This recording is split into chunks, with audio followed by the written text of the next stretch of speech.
Okay, perfect.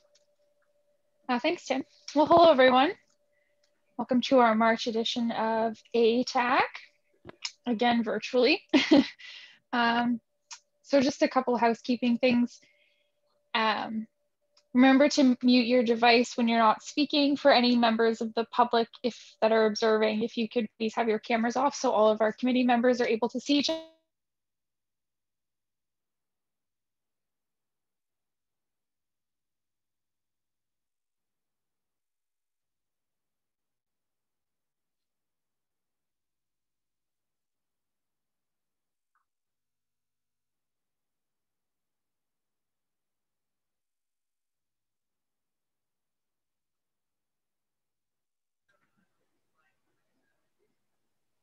I think we have just lost Ashley. Maybe. Hello? Oh, you're back now.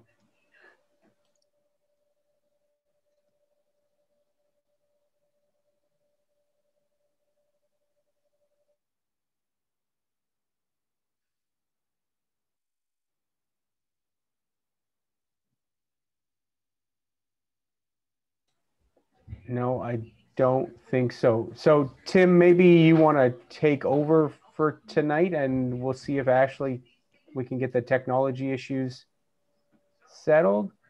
Sure. Good. I'll need my script, obviously. Take the minutes. Where are we in the agenda here?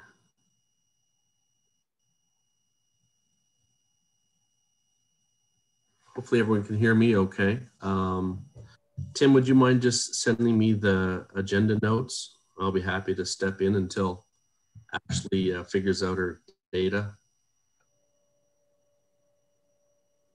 I am happy to. Just give me a few minutes. So the first thing we need to do is the declarations. Yeah, so thank you. So if anyone has any conflict with the pecuniary interests at all, please speak up. I don't see any hands at all, so we can move on to the next order of business.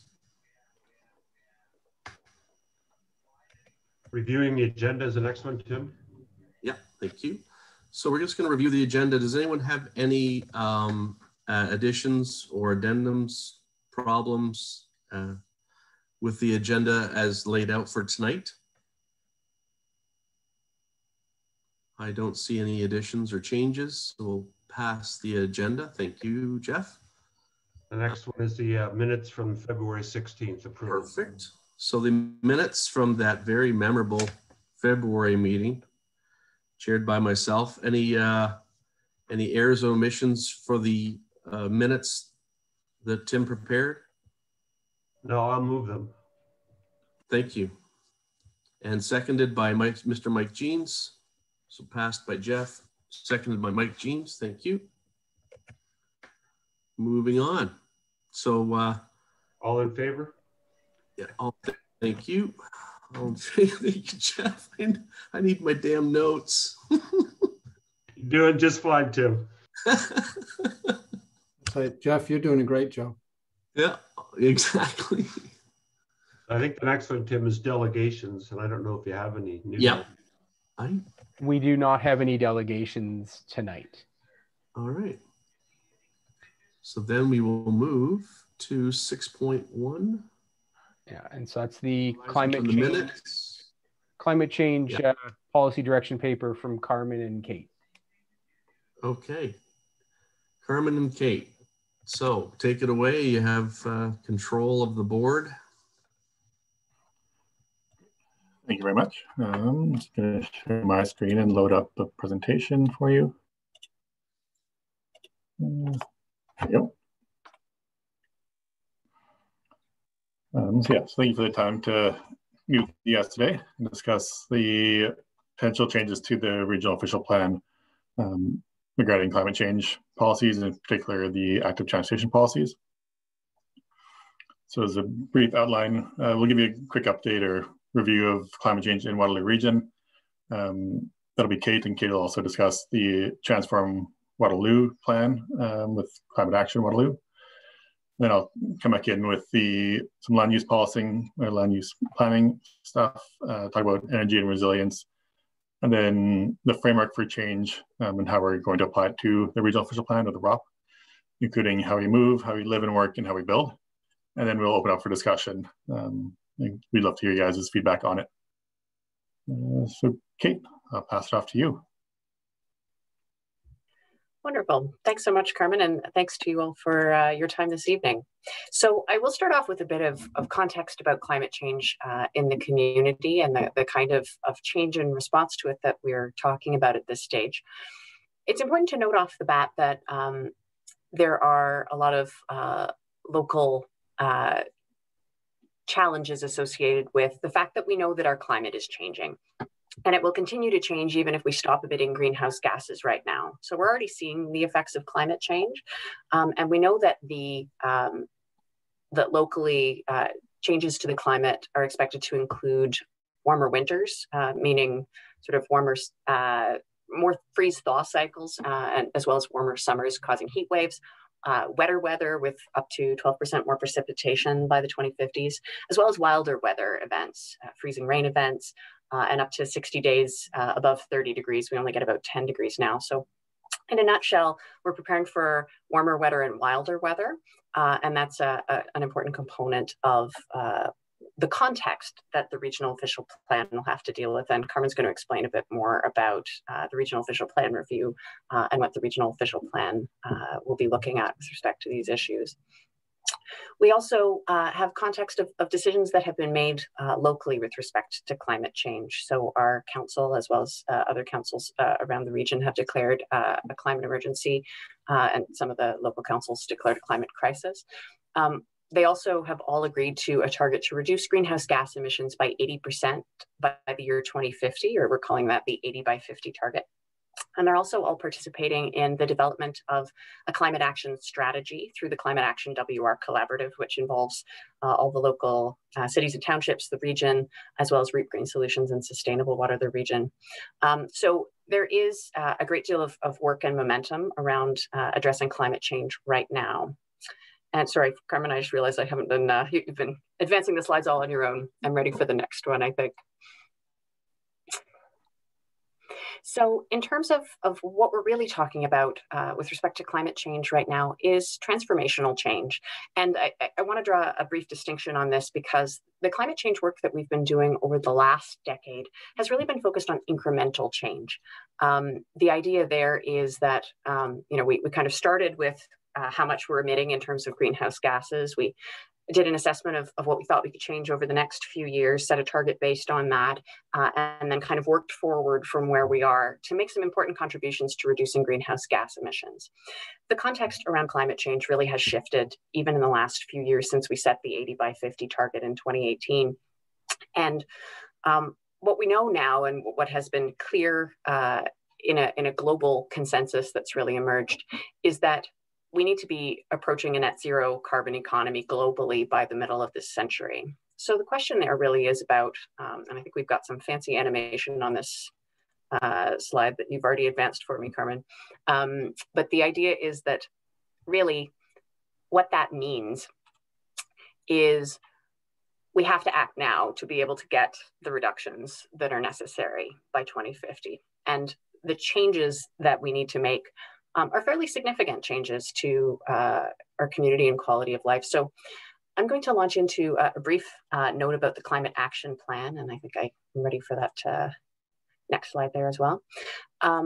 And the reason we wanted to give you a bit of a preview of this in light of the ROP project work is that this project has been advancing kind of in parallel with the work on the climate change policy direction paper at the region as part of the ROP review. And they really are complementary documents. The Community Climate Action Plan, as I said, is being developed through the Climate Action WR Collaborative, which is run by Reap Green Solutions and Sustainable Waterloo region, with support from the region, the 3 cities, as well as the townships who joined on this specific plan and initiative. And this project has just been, we've just put the draft out for community consultation last Wednesday. So the timing is really good to highlight that this plan is really an overarching document intended to guide community work across the community to reach that 80% reduction target by 2050. The regional official plan review, and Carmen will be talking more about how land use planning plays into this work. The regional official plan and our land use planning system is a really important pillar of getting that work done. And so the context of this plan is that it's kind of a broader umbrella under which more specific actions and work like changes to the regional official plan will need to take place. And I think ready for the technical pathway slide. So this, for context, and I am going to go through some of the details of the plan. It has been developed with consultation from 1,600 community members who are engaged through a bunch of different ways, including interviews and workshops and other mechanisms. The full community consultation report is available on the Engage WR page for this project, and I'd encourage you to take a look. It's 70 pages. It's got some really interesting insights. It was done by consultants hired by Climate Action in a way that's very different from how we normally summarize public consultation, so it's worth a look. But using the feedback from the community, as well as a detailed technical consultation and analysis by Walter Fady, we developed 3 pathways. One is kind of, if we don't change the inaction pathway, if we don't change our energy use at all, but our population continues to grow as expected. The industry trends line is sort of where we expect to be if we don't really make any further changes. The things that we know will change will help us out. And that 80 by 50 pathway is what we need to do in terms of our greenhouse gas emissions to get to that 80% reduction by 2050. I'll ask, I think we can advance now to the next slide. So I will highlight briefly, and the reason that we're here today and that I'm mentioning this in the context of the ROP work that Carmen will speak about in just a moment, is that changing our community to address climate change from a GHG reduction standpoint is really about changing our energy use. There are 3 things that we can do to do that, because 94% of our emissions locally are from energy use. So climate change is really an energy problem in most respects for us locally. The 3 approaches we take to addressing energy emissions and that are really central to this plan, the first is to use less energy, and we always want to do that first. The second is to use cleaner energy, particularly given the scale of change we need to make. We're looking to eliminate fossil fuels by using cleaner energy. And third, to using locally generated clean energy.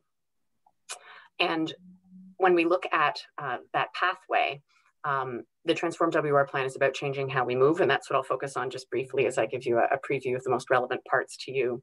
How we build and operate spaces, how we produce, waste, and consume, and how we relate. So I would encourage you to take a look at the full plan and to fill out the survey to give your feedback on it, and please share amongst your networks as well. The structure of the strategy is that there are 6 transformative changes we need to make to be able to get to that 80 by 50 reduction.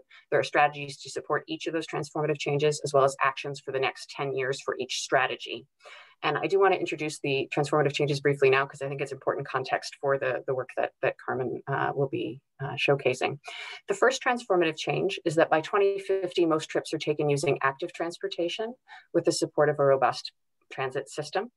There's a few things that are noteworthy about this. Obviously, we need people to make fewer trips. In general, that can include, work from home, reducing discretionary trips by doubling up errands in the same location, that kind of thing. Making long trips shorter, as well as making short trips by walking, cycling, or rolling, including, of course, those folks using various kinds of mobility devices or other ways of moving around. In terms of the strategies to get there, we're really talking about transforming the transportation system to prioritize active transportation, as well as positioning transit as a really key support for making trips with active transportation, because we know that we need folks to be able to get around and live, robust lives with full mobility without a car. And that means that we need a transportation system that serves people everywhere for trips that can't be made with active transportation or that people don't want to make with active transportation. We also have a strategy around supporting people to make those changes. And you heard a little bit about one approach to that at your last meeting with Heather's presentation about active transportation hubs. Using land use planning to support all of this change. And that's really about designing a low energy community from a mobility standpoint. And then also trying to address low energy goods movement. Now that's the main focus I wanted to highlight for you folks here, but I do have one more slide on the second transformative change, just really briefly, because I did want to highlight that the second transformative change, and there's a reason it's the second, is that by 2050, we need remaining personal and commercial vehicles to be zero emission vehicles. And what I'll really highlight here too is that you'll notice that 50% by 2030 number. Our inaction path would, and if we do would go up, our path looking at industry trends would estimate that about 20% of vehicles would become zero emissions based on industry trends alone by 2030.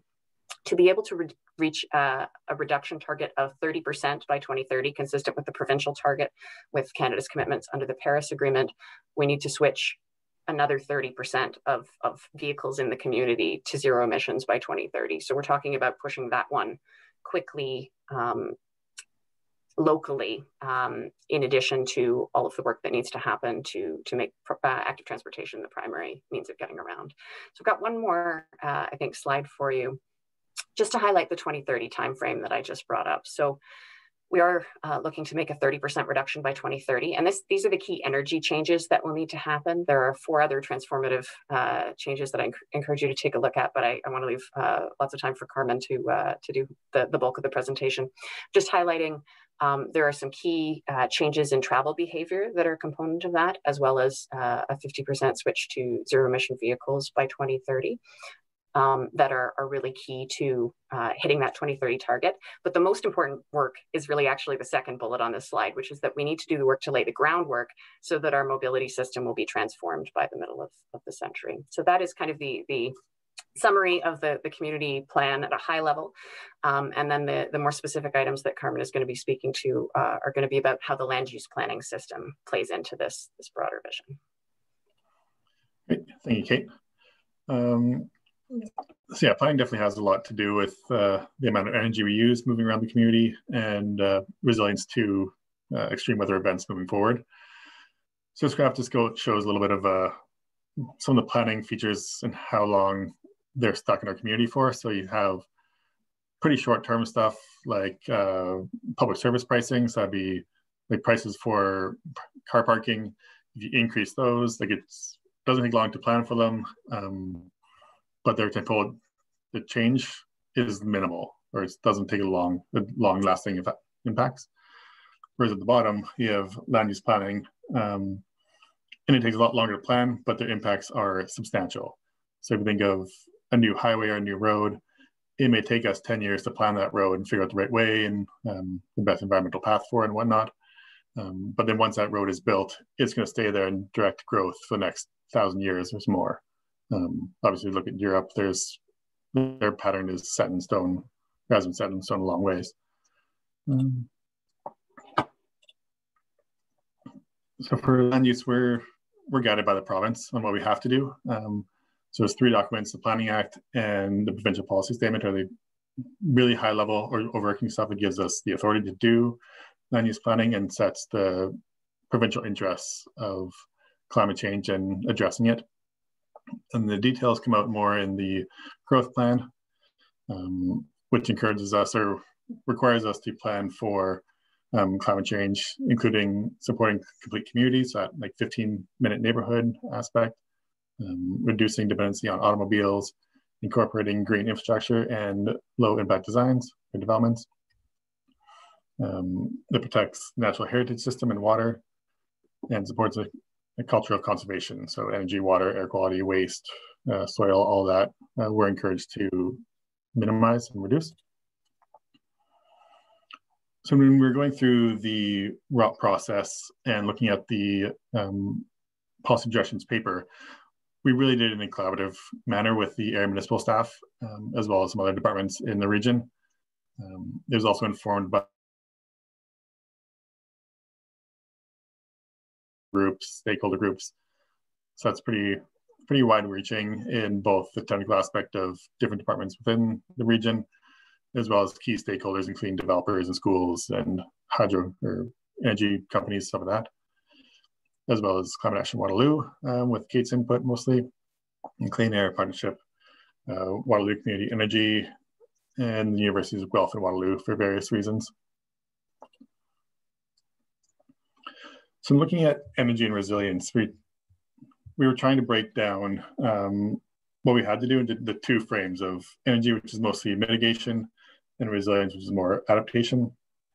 When we think about energy, as Kate was saying, it's about the type of energy, so switching from fossil fuels to renewable energies, as well as reducing the amount of energy we need to actually go about our business in the day. And then resilience and adaptation is really the capacity to recover quickly from events. And it's about equality and adaptability of the system. So how quick can we bounce back from a stressor, so from an extreme weather event or from changing oil prices? Then how fairly is that change throughout the community as well, though?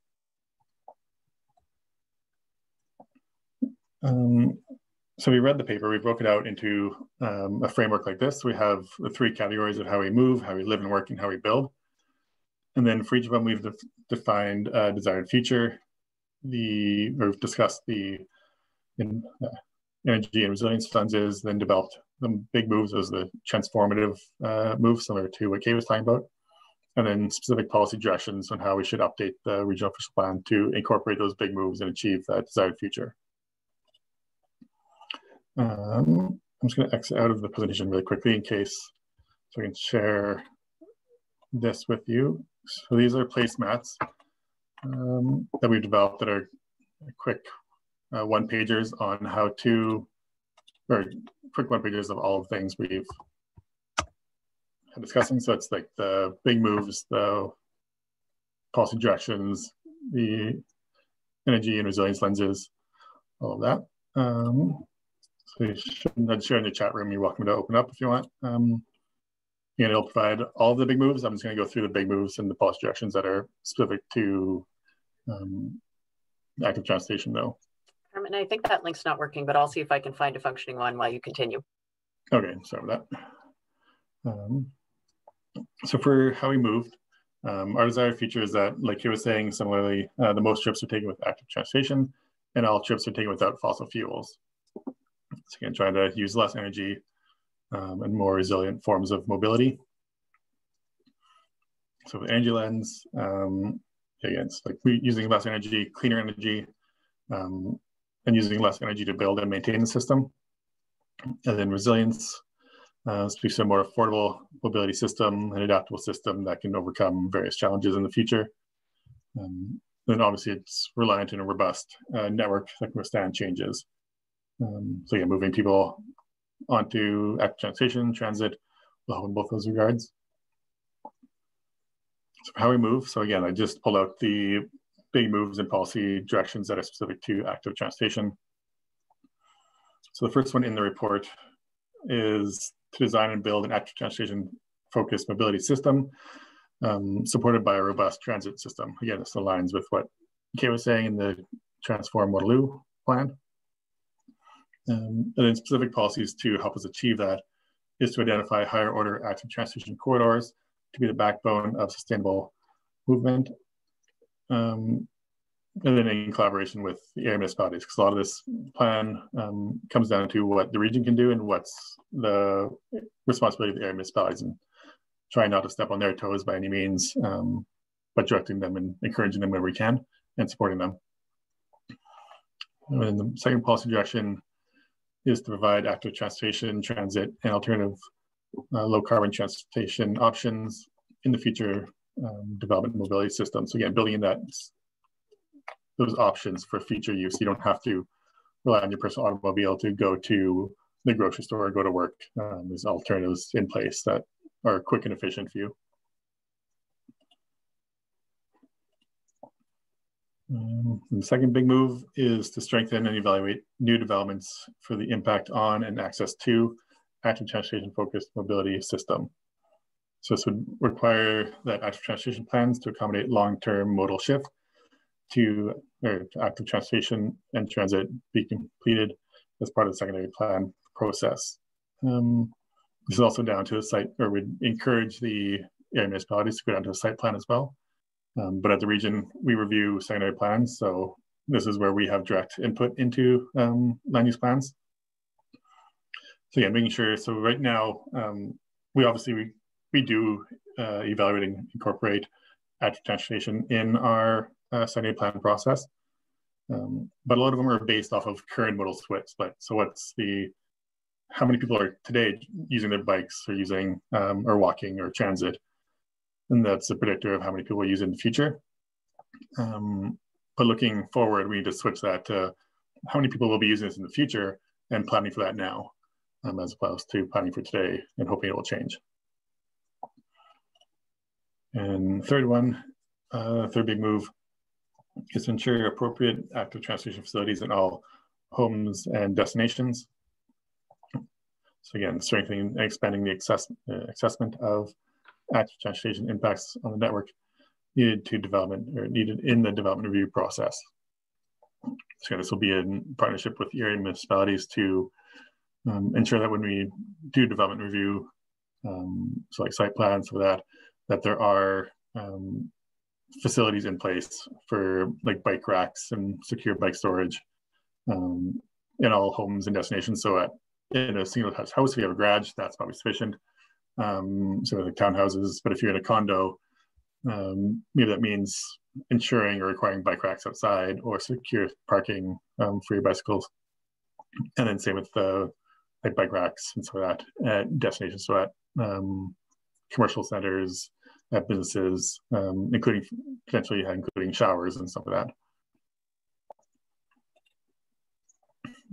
Then for how we live and work, we really want a vibrant community that are complete and both for existing neighborhoods and new Greenfield neighborhoods. So no matter where you live, where you work, you can get to your daily goods within a 15-minute walk or bike. So you don't need to take your vehicle to go everywhere. And again, we want these to be efficient communities that rely on less energy to run them. And the lenses. So we're applying the energy lens. People can can live fulfilling and varied lives without relying on high energy consumption. So they don't have to get in the vehicle to do their daily goods, go to the recreation, drop their kids off at school, type of thing. And then the resilience lens speaks to people can meet more of their needs for recreation, work services closer to home, again with green infrastructure, reducing risks and increasing health.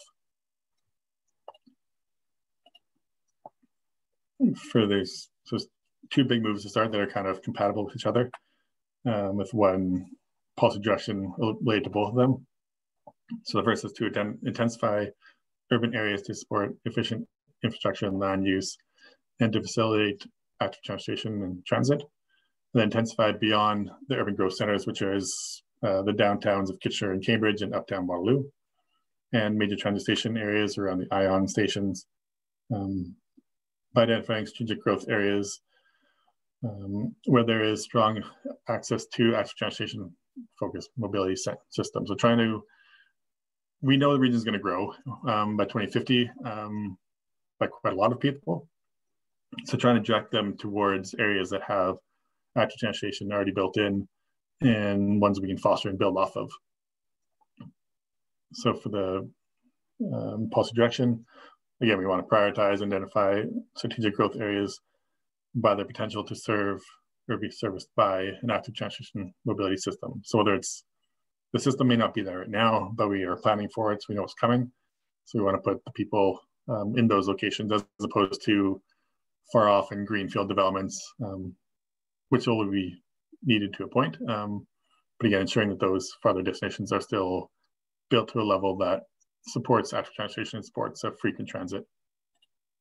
So I think I just got ahead of myself there.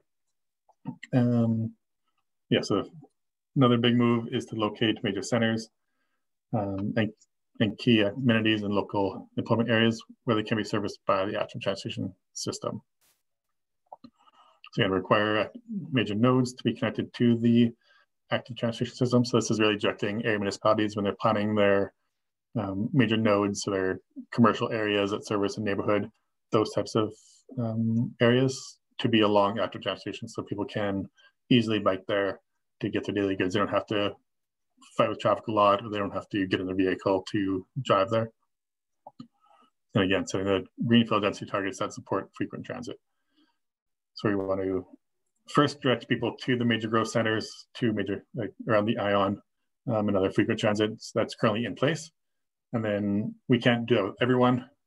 So where we need to grow out, do so in such a way that supports frequent transit, so we don't have to grow out as far, and people can have transit access to get into the city more. They don't have to rely on their vehicles, even though they're at the edge of town. For how we build, our desired feature is that all buildings are built to be net zero or to transition to net zero. Then all existing buildings are retrofitted to be net zero where feasible. And that all buildings are green buildings that are resilient to the impacts of climate change. For the energy lenses, we want to, again, use less energy, use cleaner energy, both in building and operating the building. We want to, then talking about more local energy production. So that's solar panels on the rooftops or larger renewable energy sources within the region. Then we have resilience lens, which talks to on-site energy independence. So again, this like solar panels potentially or other energy productions. And these will protect against changing fuel prices, carbon prices. So whatever happens in Alberta or the Middle East, changing fuel prices won't matter as much to us if we're more self-reliant and we produce more of our energy ourselves.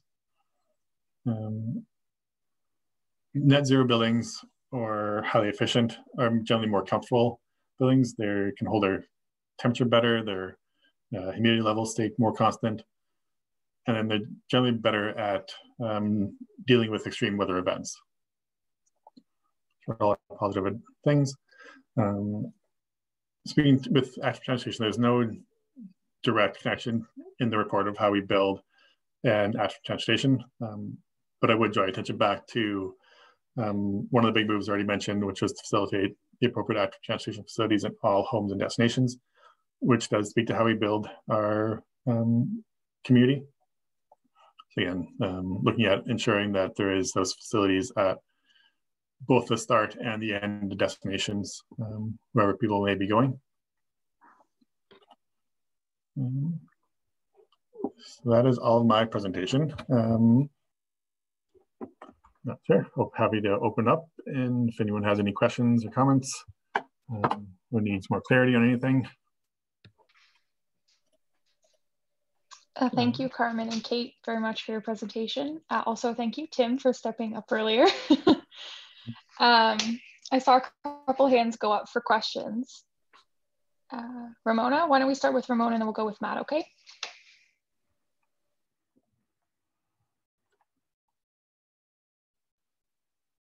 Oh, Ramona, you're muted.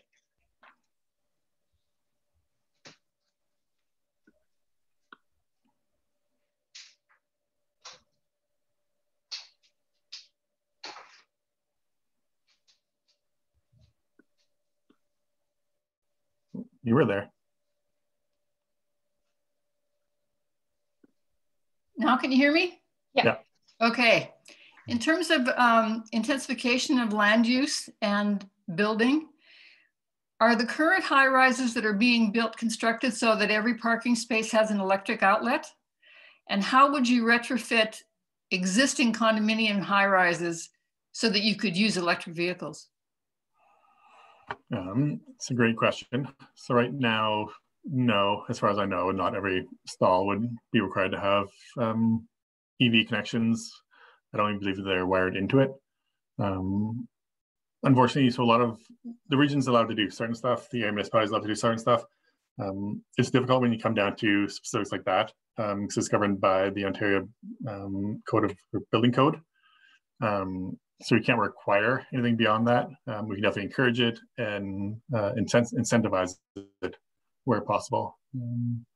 Kate, I don't know if you have any. Yeah, and just with since I'm the sustainability specialist and I work with the Climate Action WR Collaborative, some context from that process. The community plan speaks to requiring all residential parking spaces to be EV ready. So not necessarily to actually have the charging bit installed, but to have all the conduit and kind of it designed so that it's easy to add that onto the end of it. And there are provisions in existing area municipal zoning requirements about proportion of EV ready, I think, as well. So that I think there's recognition through the community plan that we need to go farther than we have in the past, but there are some policies in place locally on that at the area municipal level as well. So does the province have any, are they going to change their building code in order to require that? I can't speak for the province, but I can say, and you'd asked a question about retrofitting existing condo buildings, and it's a concern for me. I'm in a 20-story building myself, and we don't have a car, but if we got one, we'd want it to be an EV. So we thought through the implications of that. And there is currently a law that says that condominium corporations are required to allow owners to install charging facilities in their parking spaces. But I think longer term, as I learned from folks in industry on the EV side, it ends up being that often there are, multi-unit solutions that are coming along quite quickly as well around, energy management and parking and all of those kinds of things. So I think they will get addressed through both individual and kind of technological solutions there. I do think it's worth noting, particularly with the interests of this committee, that, we know that sort of parking around active transportation is a challenge in some of these existing buildings as well. We primarily are a cycling family ourselves now, used to take transit, but have been biking a lot with the pandemic. And, we have a room in our condo that has always been jammed full of bikes that is labeled as bike storage. And that's what it's intended to be. It's like the place you throw your bike in the winter. It's not the place you want to, hop off your bike to go home from every day. And so, seeing how we can kind of think through that future where we expect most trips to be taken with active transportation. What does that mean for how we not only design new buildings, but also retrofit existing ones? And, the work that Carmen's highlighting is really that regional official plan component of what levers do we have in place that we can use there. And some of the community work is on some of those other kinds of opportunities that have to come from other levels too, including, businesses and homeowners and others who have work to do on the community side as well.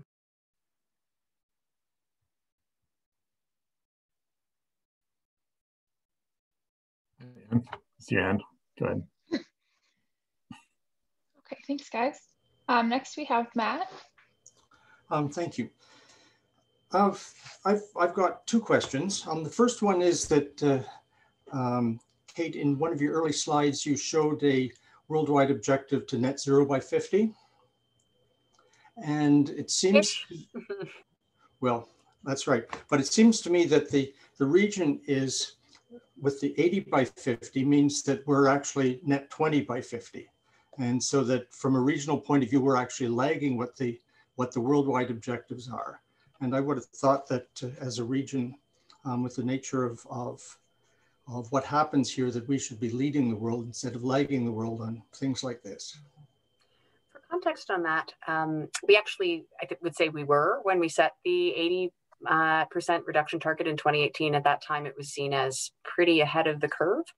In the 3 years since, the conversation on climate change has shifted dramatically, and I think you're absolutely right about that. So there's a bit more about this in the full plan document that can be downloaded on the Climate Action Strategy page on Engage.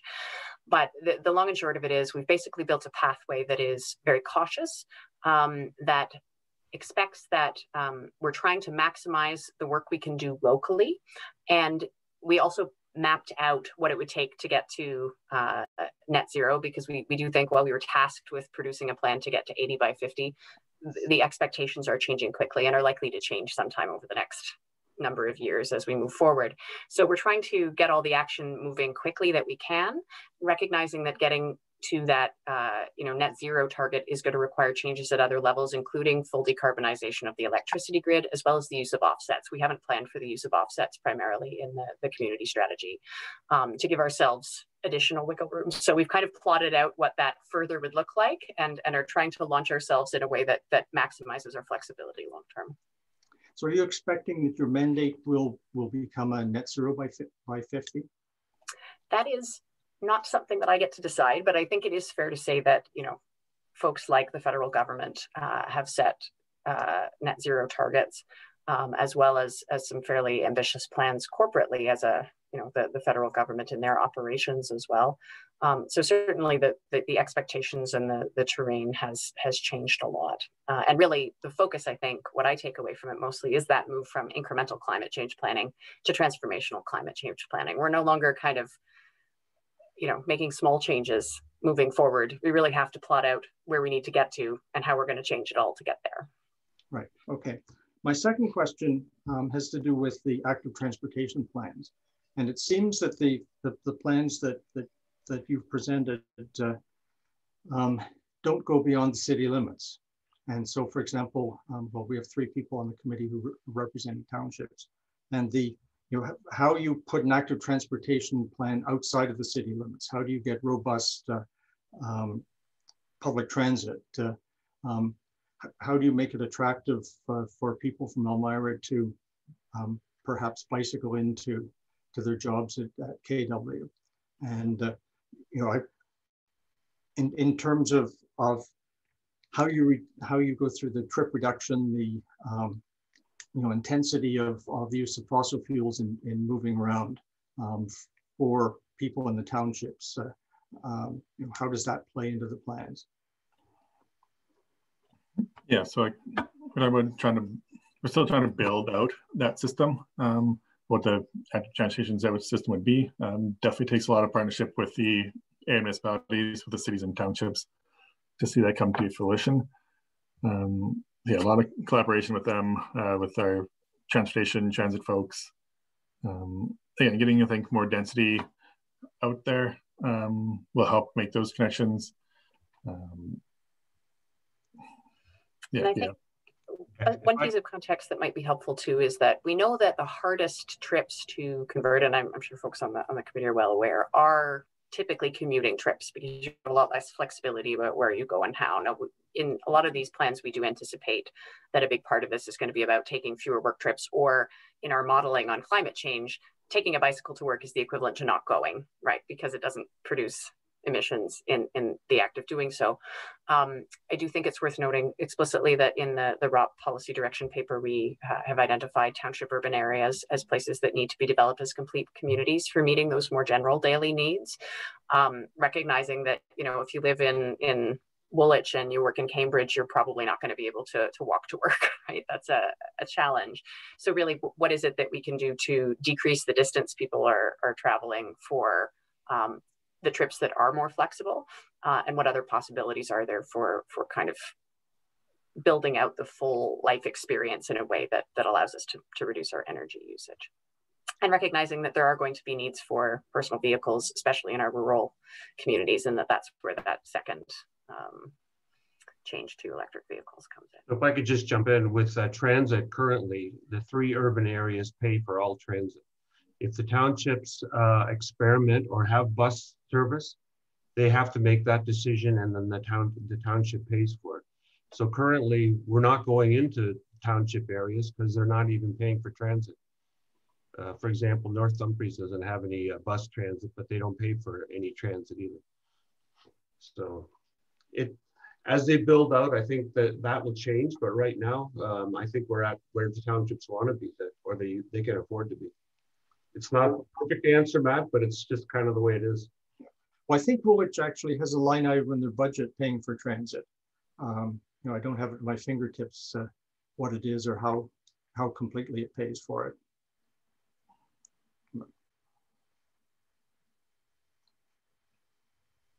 Okay, thank you. Thanks, Matt. Next we have Tim. Thank you, Ashley, through you to the presenters. What about the California law? Our company makes quite a good bit of money off of the California law, where new homes being built, apartments, different types of businesses have to be solar ready or have solar panels on them. Have we thought about doing that with any type of our building codes for the future? So yeah, like similar with the EV charging, it's obviously something we want to encourage and promote with the big moves and policy directions to become self-sufficient and produce more local energy. But it comes, again, when it comes down to that much detail, it does bump up to the Ontario Building Code, and what our hands are tied a little bit on what we can mandate and what we are allowed to require of developers. So trying to think of other avenues to encourage or incentivize that type of development. So we're not there yet, but I think there is policies to direct us to consider alternative ways of encouraging that type of development. So when it's a local issue, or if we want to do something locally grown, we have to look to the province for direction? If you want it to be required, I believe. I see. If you want to go, you can definitely go, encourage to go beyond it. But yeah, if you want every single detached house to have a solar panel on it. So is there, okay, thank you. Is there a collection then of different active transportation committees or climate change groups across the province that are coming together and talking about different ways of affecting climate change right now? There's certainly a lot of collaboration at the provincial and the national level, and we at the region are involved in several of those. One is the Clean Air Council, which is a provincial group of municipalities working on climate change issues, and these are often the kinds of things we're trying to get addressed. I know that AMO, the Association of Municipalities of Ontario, has been looking at some of these questions as well. Nationally, the Federation of Canadian Municipalities are certainly leaders on this with a lot of their funding, and they also funded the development of the Community Climate Action Plan. So there certainly is work like that moving forward. The provincial building code is based on the national building code, tailored to Ontario, of course. And I was at a presentation last week with someone from NRCan who was talking about efforts nationally to basically require net zero ready as the building code by 2030. That's too long from now. It means we will build too many buildings that will have to be fixed, and it's expensive and energy intensive. So we need to go farther than that, and the community plan has some strategies around that. So I'd certainly, encourage folks to take a look there if you've got ideas for how we can, given that we can't make people do certain things beyond the building code as part of the planning process, what we can do to help get the region farther on some of these items. Well, I hope you look towards California because they're doing a great job. Thank you. Thanks, Tim. Margaret, you can go ahead. Hi, thank you. I have a question. I've noticed this plan focuses very much on energy, and it has nothing on planting trees. And I'm just wondering if are trees not helpful in reducing greenhouse gases? And I say it particularly because walking and biking is much more amenable in environments that have trees. So why are there no trees on this plan? It's definitely a fair question. So I think trees generally come into, again, I was just focused on the transportation, which there is definitely a link. There's a broader big move to grow out the green spaces in the region. But then specifically, we can only do so much in the regional official plan. And that level of detail is more appropriate in like the cycle, the transportation master plans, air municipal plans. We definitely see, so when we say building out the corridor, like identifying corridors which active transportation, the corridor isn't just the bike path. It's the bike path and everything around. Like when we talk about a road corridor, it's the street as well as the sidewalks and the sides and the trees. So corridor is more of a general term. So I think we were trying to identify and build those, it would incorporate trees and shade and rest locations and storage and those types of features as well. Yeah. And maybe just to add also that, I think you're absolutely right that the experience of our active transportation system is crucial, and that, greenery and shade and those kinds of things are going to be really important. There is an item in the community plan, the draft around, providing active transportation infrastructure that is, built and maintained to be, comfortable and accessible to people of all abilities all year. And I think those are, especially as we look at sort of extreme heat considerations with climate change, those are really important considerations. I will note, I think folks are often really encouraged by the potential of planting trees to capture carbon. Sometimes it helps and sometimes it doesn't. Deforestation is definitely bad for climate change. But in terms of planting trees as a way of dealing with things that we're continuing to emit, the problem is that when you're looking to store carbon, you're looking to store it for as long as it would otherwise be in the atmosphere, which in the case of many of the greenhouse gases, most of them, is about 1,000 years. So if you're planting a tree, if it lasts for 50 years, you got to plant another tree to keep that carbon stored in that life cycle. So when we try to address emissions, we really do try to reduce those emissions first, because many of the other ways of kind of storing carbon in living materials are less reliable. Okay. I just wish trees weren't an extra. That were part of the design with, that it goes hand in hand with active transportation. It's important. So. For sure, it'd be a key consideration in the mobility system. Okay, thank you. I'll make a note on that too. Thank you. Okay, thanks, Margaret. And thanks for that response, Kate. I did not know that. That's very interesting. Next, we have Mike. Yes, thank you. Thank you, Ashley. I have a couple of questions. You mentioned about local energy production. Just wondered what discussions you may have had to along those lines with the local energy companies, or any of the independent energy companies, and making it along the lines of making it an incentive not to use the car or to use something which is electric vehicles. What incentives are you looking at for people not to use the car, and maybe to have more charging stations? And again, this comes back to the local energy companies. Kate, I might pass this one your way. You deal with them a lot. For sure. So we're in a partnership with the local electric and natural gas utilities through the Community Energy Investment Strategy that was passed in 2018 by the region and the city councils. And that's branded now as WR Community Energy. My colleague Matthew Day there is our Community Energy Program Manager. So we work with the LDCs through that initiative, local distribution companies on the electric side. And there's certainly kind of an ongoing collaboration. There are constraints and challenges around the fact that the utility companies are really set up to deliver a very particular service under our existing energy system. And they, I think, like we, are working to figure out what role they're going to be playing in this energy transition and transformation that we're talking about. So they're certainly at the table. There's certainly lots of conversations with them about the energy components and how all of this will work in the longer term. On the incentive side, I think we're trying to find what we can do locally as well as what we can advocate for at other levels. And I will highlight that there's a strategy under the community draft around coordinating advocacy to senior levels of government as well. And often kind of the incentives come into play in those components.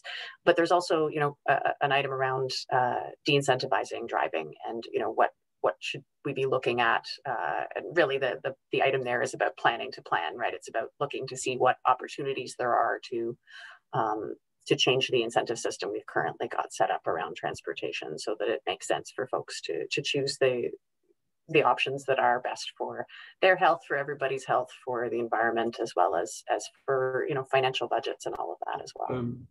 Yeah, but people aren't going to get out of their fossil-driven cars unless there's an incentive for them to buy an electric vehicle to go and get their shopping. And one disincentive to that is having the available charging stations very conveniently located.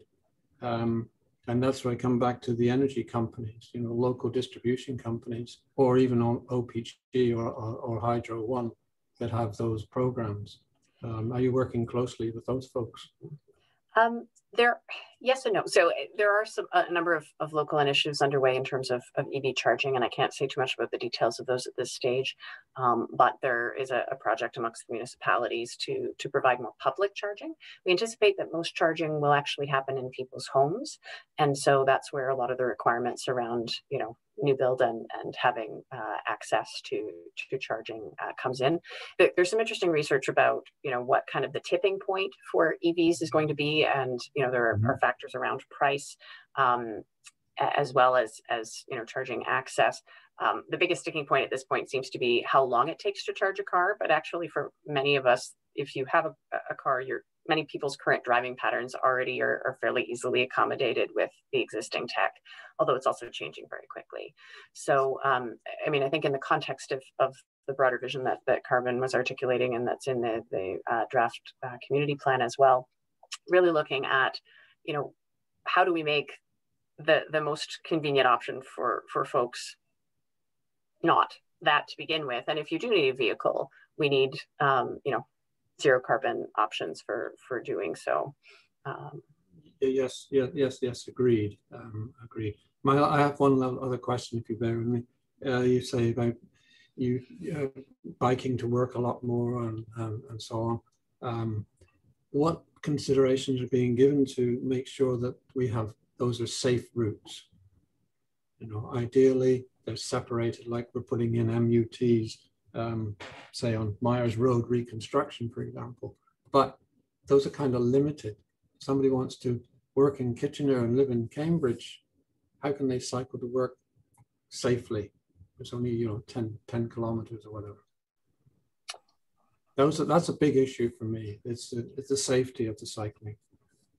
And I think, you know, and Carmen, I'll defer to you on the specifics of the ROT paper in just a second, but I do think it's worth noting that both the ROT paper and the draft community climate action strategy, Transform WR, have as a premise that we need to redesign and rebuild our transportation system to prioritize active transportation, that should be the focus of the entire mobility system. Recognizing that transit needs to be prioritized as well, primarily as a support to active transportation. So this is a very different way of thinking about the road system and the road network and the way that the municipalities plan for mobility. And I think that kind of gets at the heart of your question and at a very high level, but it is one of the key things we're looking for feedback on in the draft community strategy. And I know that is an important item on the ROP review as well. It's going to take time. Sorry, I just don't want to monopolize. Yeah, but thank you very much for your answers. Thank you. Okay, thanks, Mike. In the interest of time, I'm gonna bring an end to this discussion period, and we're gonna move on.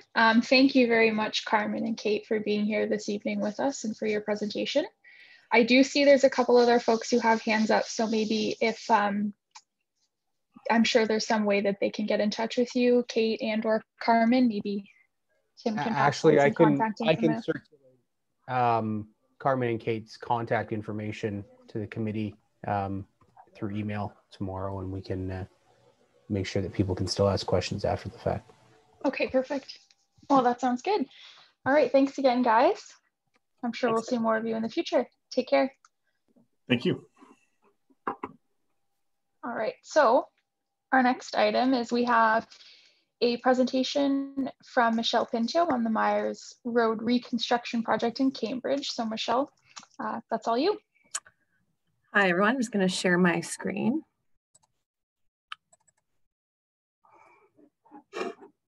Okay, can everyone see my slides? Yes, hopefully.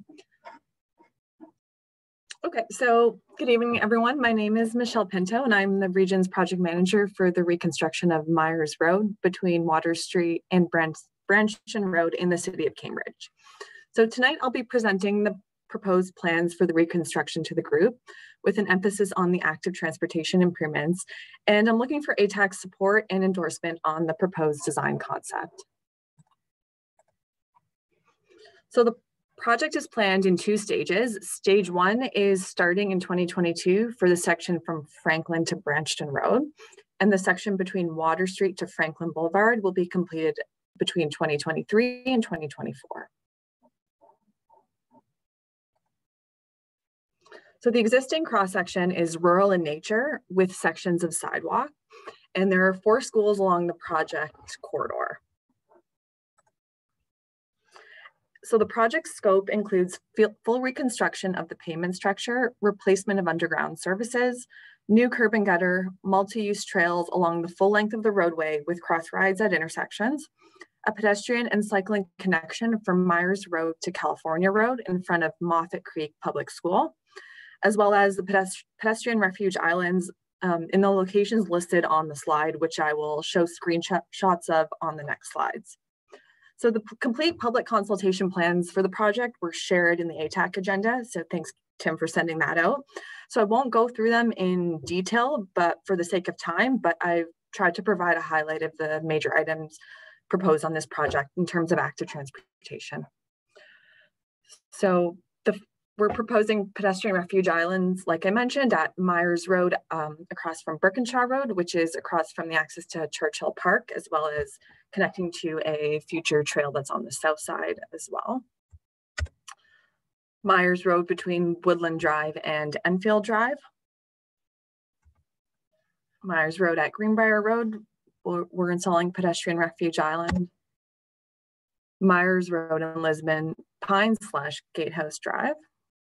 There's an existing school crossing in this location, which is worth mentioning, and that will be maintained, as well as Myers Road at the future pedestrian connection to California Road. So I mentioned that we are building a connection to the adjacent subdivision, and this will require the construction of a pretty big retaining wall. And then that will be right in front of the Moffitt Creek Public School and connect to a future level 2 PXO, as well as a pedestrian refuge island so kids can cross with that new connection. And the proposed cross section includes curb and gutter, asphalt multi-use trails on both sides of the road, like I mentioned, grass boulevards. There will be landscaping, so some street trees will be as part of the project as well, where we can fit them in. And street lighting will be throughout the project limits. So like I said, I am not going to go through the plans in details just for the sake of time, but I will have the quick period for questions at the end if there are specific questions. I'm just trying to provide a brief overview. So just in terms of next steps for the project. So this is our second round of public consultation. There was a first round in April 2019, and the project was sort of sitting for a while. I've just taken over recently as project manager. There was just some change in staffing. So we're currently reviewing the comments received during the second round of public consultation, which closed earlier this month. The biggest theme in the comments received, just for everyone's interest, is the request for additional parking at Moffitt Creek Public School. Other themes were concerns about traffic speeds and volumes around the Gatehouse and Lisbon Pines intersection. There was a lot of support for the multi-use trails and the curb and gutter and the pedestrian refuge islands are expected to act as traffic calming measures to address some of those concerns about speed. So there is an upcoming project team meeting to review the any proposed changes to the preferred design concept based on the feedback that we received during the second round of public consultation. So once these comments have been reviewed by the project team, any updates to the design will be considered, and along with any other relevant information like regional policies or relevant provincial warrants and guidelines. So the schedule for the project is to present a recommendation to Regional Council for the preferred design concept in the spring of this year. We would then proceed to detailed design with hope to start construction for the first stage branched into Franklin in 2022. So as I mentioned at the beginning of the presentation, we're looking for ATAC's input, feedback, and ultimately the group's endorsement on the proposed design concept. So now I will open up the floor to any questions that the group may have.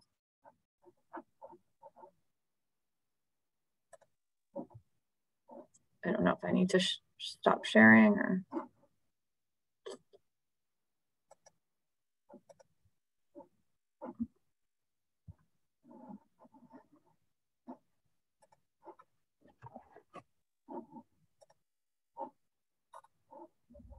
So does anyone have any questions? Yeah, I do. Sure. Hello, Councillor Kiefer. I can pull the slides back up. I closed them by accident. My first though, there's a lot of hands up. So was I first? I don't know. Oh, sorry. Okay, I'm not seeing the hands up. Carl, I think we were first. Oh, okay. There we go. Okay, sorry. I opened the screen. So now I see the hands. Okay. Thanks, Tim. I'll start then.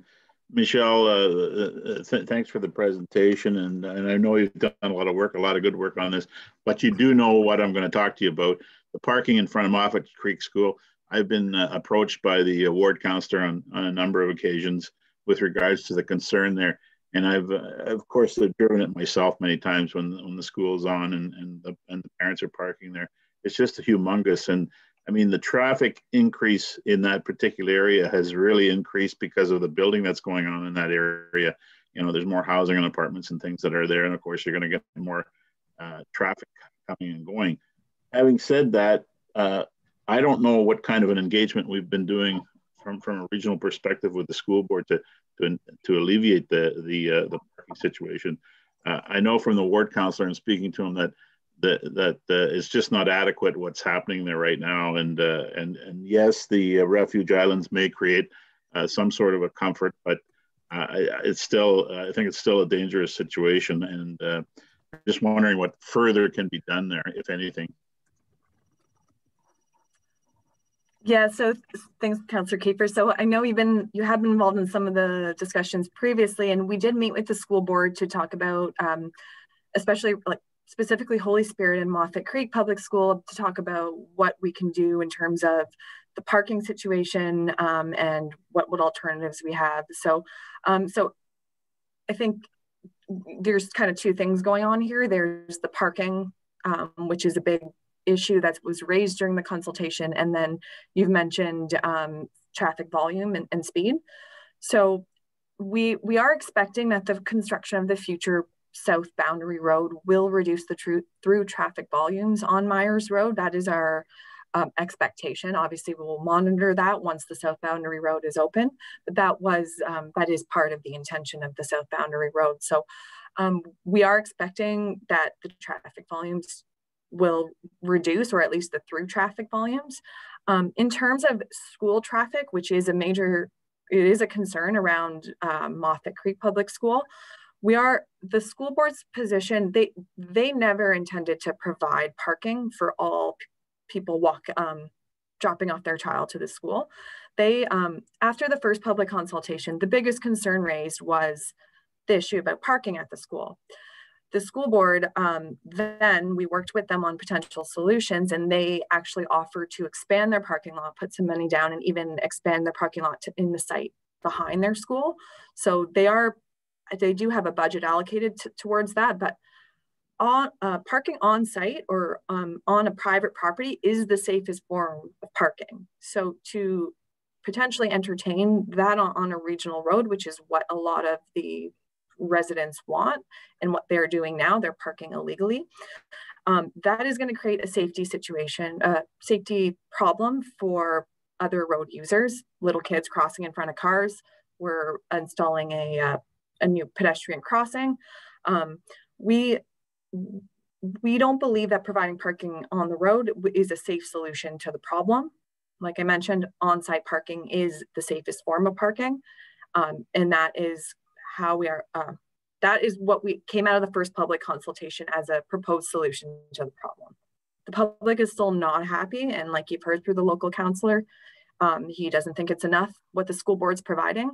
But neither do I, Michelle. Neither do I. The region does not necessarily take on the responsibility of providing parking for private properties, essentially. So it's a bit of a No, but if the region's involved from a regional road standpoint, we've got some things at stake here, and safety being the biggest one, of course. Of course. So we need to consider all the road users, pedestrians, cyclists, people crossing the road, as well as motor vehicles, and working with the school board and the city. Providing parking along the frontage of the road, along the regional road, is not a safe solution to the problem. Good luck, Michelle. Good luck working with the school board, because when I was a councillor in Cambridge for 22 years, and we had meetings with the school board, they were usually very, very reluctant and very easily wanted to pass all traffic issues to the city, and in this case, of course, to the region. So I just thought I'd bring it up. And when's the next meeting, Michelle? There's a project team meeting coming up this Friday, actually. Would you like to attend? And I'm sorry, and I'm going to send you an email separately. I'm sorry I didn't originally invite you, but it's because you weren't on the project team list. But I will send you the invite, because I know you were involved in some of the previous meetings and asked to be kept. Thanks, Michelle. That'd be great. Thank you. No problem, Councillor Kiefer. All right, so the next question, the next hand up is Tim. Okay, thank you. My question is about lighting. I see that part of the road is, I guess it's not quite finished as far as subdivisions go. Is the lighting going to be on both sides when they redo the road? We're still reviewing the needs for lighting. Right now, we are only proposing it on one side of the road. However, we are going to have a detailed analysis done by our lighting consultant, and if there is the need for additional lighting at, for example, crossings, signalized intersections, ped refuge islands, for example, we would provide it on both sides of the road. Right now, the current plan is for one side of the road along the entire project length, with the exception of those locations. Okay, but there is going to be multi-use trails on both sides of the road. Correct. Okay. Well, one side will be bright and one side won't. So, okay. Thank you. The next question is Kari. I hope I'm pronouncing that right. Pretty close. Fine. Kari, but no problem. Kari, sorry. First of all, I'm glad to see the trails on both sides extending all the way. So based on that cross section, it looked like there was a decent amount of grass boulevard between the road and the trail. It didn't list any numbers. I don't know if there's kind of an average kind of what they expected, because I'm sure it's going to change as it goes along the way, but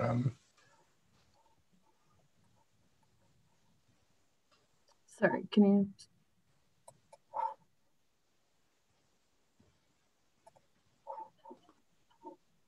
hello? Yep. Yeah, sorry. so I saw that. Yeah, I just saw that. So there it just goes silent when I share my screen, so I don't know if that's me or you not talking. I hadn't said anything. I was just taking a look at it. And yeah, and that cross section doesn't have any dimensions on it, but is that kind of representative of the amount of space there? It varies throughout the corridor. Some locations, the boulevard's going to, like, can everyone see my screen when I share it? Is there something happening? Okay. I'm just like, why is it going silent? Sure. Okay, so it does vary. It does vary along the corridor. There are sections where the boulevard is going to be a little bit tighter just due to constraints, grading, retaining walls, etc. So that's why there is no dimension shown. And I guess just two things that you're just keeping an eye on is whatever surface treatment is used for the multi-use trail, something that makes it clear it's a multi-use trail, just so pedestrians aren't surprised when a bike comes along as well. There have been a couple in the region where it's been a little more ambiguous.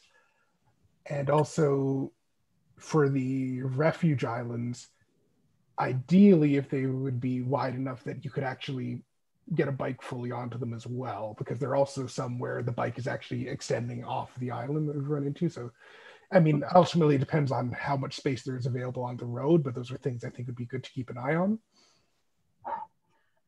Yeah, definitely. So we're planning on putting signage and pavement markings on the multi-use trail. I believe it's every 300 meters, but don't quote me. And that will have the stencil of the bike symbol and the pedestrian, as well as signage that it's a shared use pathway. So we will be implementing that as part of the project, and hopefully that provides the clear message that it is for cyclists and for pedestrians. In terms of the width of the pedestrian refuge islands, we definitely are, the goal is to be able to accommodate cyclists for sure. That is our standard, and we are aiming to design to our standard. There are some locations where it is pretty tight, but at a minimum, I'm going to make sure that a bike can fit on the refuge island, but there is some locations where it does get tight, and we had to tweak the standard a little bit, let's say. Okay, sounds good, thanks. Welcome. Now I can't see the, okay. Margaret is now. Hello, Michelle. Thank you for your presentation. I have a few questions, mostly about the refuge islands. I'd like to understand what's the relationship of these refuge islands to the 4 schools and particularly to where the, you know, doors to the schools are. Can you explain that a little bit? So I guess it might be better if I pull up a map of the school. So I guess the first one would be like the one I have on the screen right now. We've aligned it to meet up with where the ramp, the concrete ramp is going to fall, or is going to land. So I can't speak exactly to where the door of the schools are. I think probably have to look in Google Map and figure it out. I think it's right here. If you can see my mouse, just looking at where how the site is set up. Yeah. However, they would cross as they get off the ramp, and then they would cross, and then they would walk along the trail to the entrance, I would say. Okay. So that's for Moffitt Creek. I'll go to the next one. So at Holy Spirit, the Ped Refuge is on the west side of the intersection. Excuse me, is Holy Spirit a school? Yep, it's on, you can actually, it's on the southwest property here. It's the building footprint is kind of, okay. But the entrance is off of Gatehouse Drive, so it doesn't front onto Myers Road. The access to the school, the entrance for students. So the Ped Refuge Island is at the intersection, and that's where the crossing guard is, where you can see the double lines. So the crossing guard will assist students crossing, but the entrance is not directly on Myers Road for this school. Okay.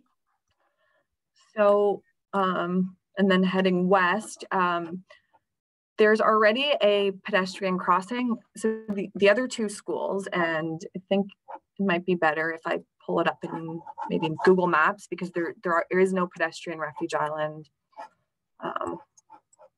proposed in front of those schools. I think I have to stop sharing and then reshare.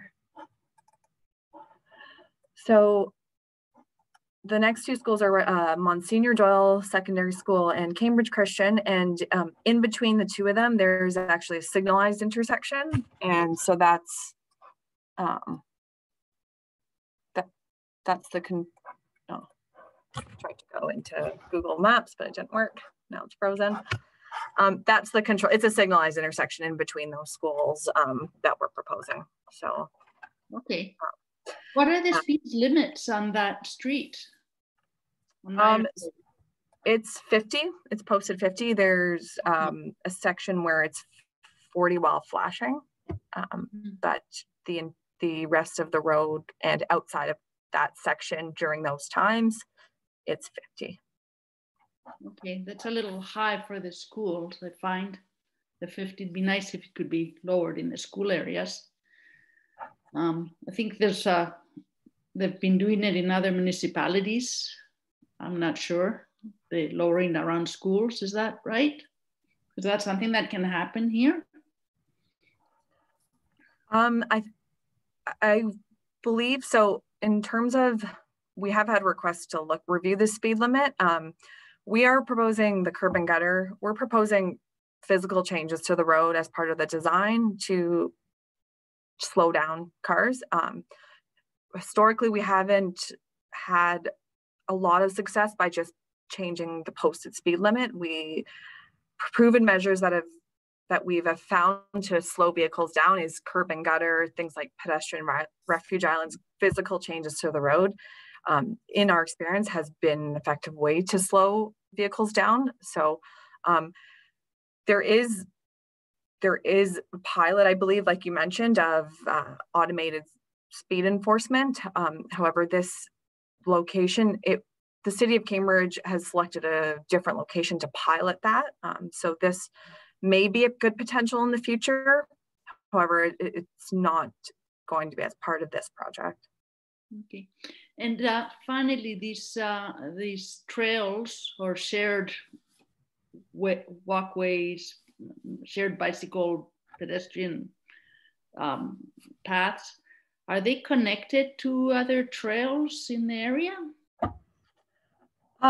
There is a connection, well, or potential, and that you might be missing. Just, you know, I've never biked down that way, but. So we are providing a connection to Churchill Park, like I mentioned. So there is like a trail system that kind of goes, I don't know if you can see my mouse, but just on the east side of Birkinshaw, there's a trail network, and we're proposing a ped refuge there. But in terms of connection to adjacent trails, and even the connection at California Road, which is in front of Moffitt Creek Public School, that's a pretty expensive connection with the retaining wall that we have to put in. But in terms of beyond that, it will just be for the length of the entire corridor, multi-use trails on both sides. So there weren't really any opportunities for connections, and we're not going into the Water Street intersection. So we are stopping short of Water Street as part of this project. That was already repaved as part of a different project. Okay. All right, thanks. Welcome. So now we can go to Mike. Yeah, I'm just going to jump in quick. We'll do one more question from Mike, and then we're going to wrap this one up, okay? Sure. Okay. Thanks, Michelle. Go ahead, Mike. Well, thank you very much, Ashley. Thank you, Michelle. I just had a couple of comments. I will add to just what Margaret was saying. Where does the trail go to? Where does it come from? How do you get on it? And where does it go to? And I think that's a strategic thing which needs to be looked at from the region and the local councils to how can I get on my bike and get from there to the other side of town. But that's a bigger discussion. You'd mentioned that reducing the speed limit or the narrowing of the lanes on the road. I don't think that in my experience here where I live in Cambridge, it doesn't slow the traffic down. And I live in an area where there are 4 schools in the space of about 1.5 kilometers. And at 3 o'clock in the afternoon, cars are parked almost along both sides of the road from one school to the other. And I don't think, it's something you can talk with Carl about, but my experience would be that they will still stop, and you will still have traffic stopping on the road to pick up and drop, say, people. But my other question was, you mentioned in your write-up that you sent to us previously, was the South Boundary Road, and the construction you'll be coordinating with that. Can you show that on your plan as to where that South Boundary Road will be? I don't have it on my plan, but I can just give you a general idea with the Google Maps here. It's going to be sort of south of all this development, and it's going to be kind of in this general area. I don't have the exact alignment, unfortunately, but it will be between, let's say, Wanco Road and Myers, behind all these backlotted houses. So I don't have a plan, unfortunately, in front of me. I can maybe send you one after, but just in terms of the general area, it would be behind all this development at the south end of Cambridge, but north of Wanco Road. There is a line shown on your key plan of the project limits, and it looks as if it is meant to be something which Franklin Road connects to, and a sort of a very faint line running around the. Oh, I'm sorry. Let me pull that up. Then there might be something that I'm just forgetting.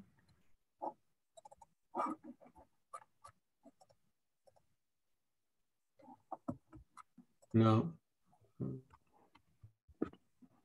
Oh yeah, that one. It's that one.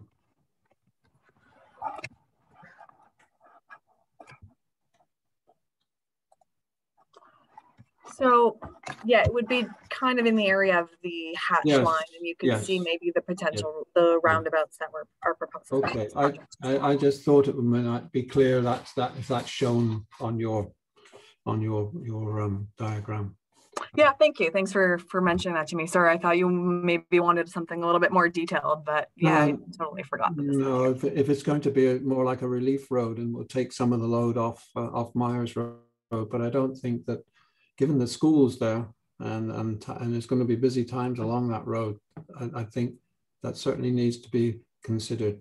Where I live is just not far from Saginaw, and there are 4 Saginaw Parkway, and there are 4 schools along that stretch, and the road is doubly wide. There is also room to park on the side of the road and still have 2 lanes of traffic. But I think this could be dangerous here. But thank you very much for your comments. Thank you, Mike. So I guess before I wrap up, I'm looking for ATAC support, as I mentioned, on the proposed design with the multi-use trails and the pedestrian refuge islands. So is that something the chair would facilitate? I'm not sure entirely on the process, but would that be, I guess, Ashley calling a vote? Or? So would anyone like to put forward a motion to endorse this project? Tim? Yeah, I put forward a motion to endorse the project and entering in the comments from ATAC today as notes to go with the endorsement. Okay, perfect. Thanks, Tim. Carrie, it's your hand up for seconding. Yep. Okay, perfect. All in favor?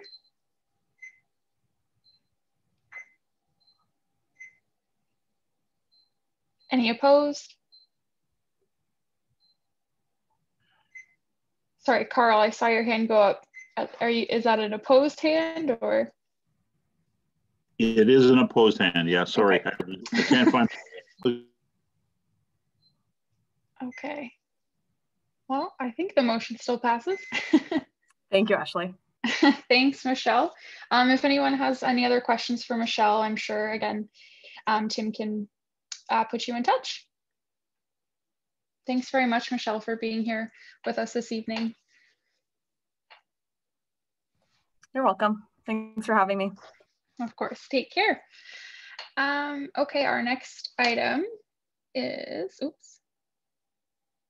So we have the temporary bike lane wrap-up survey findings from Steve Vanicare. So Steve, you can go ahead.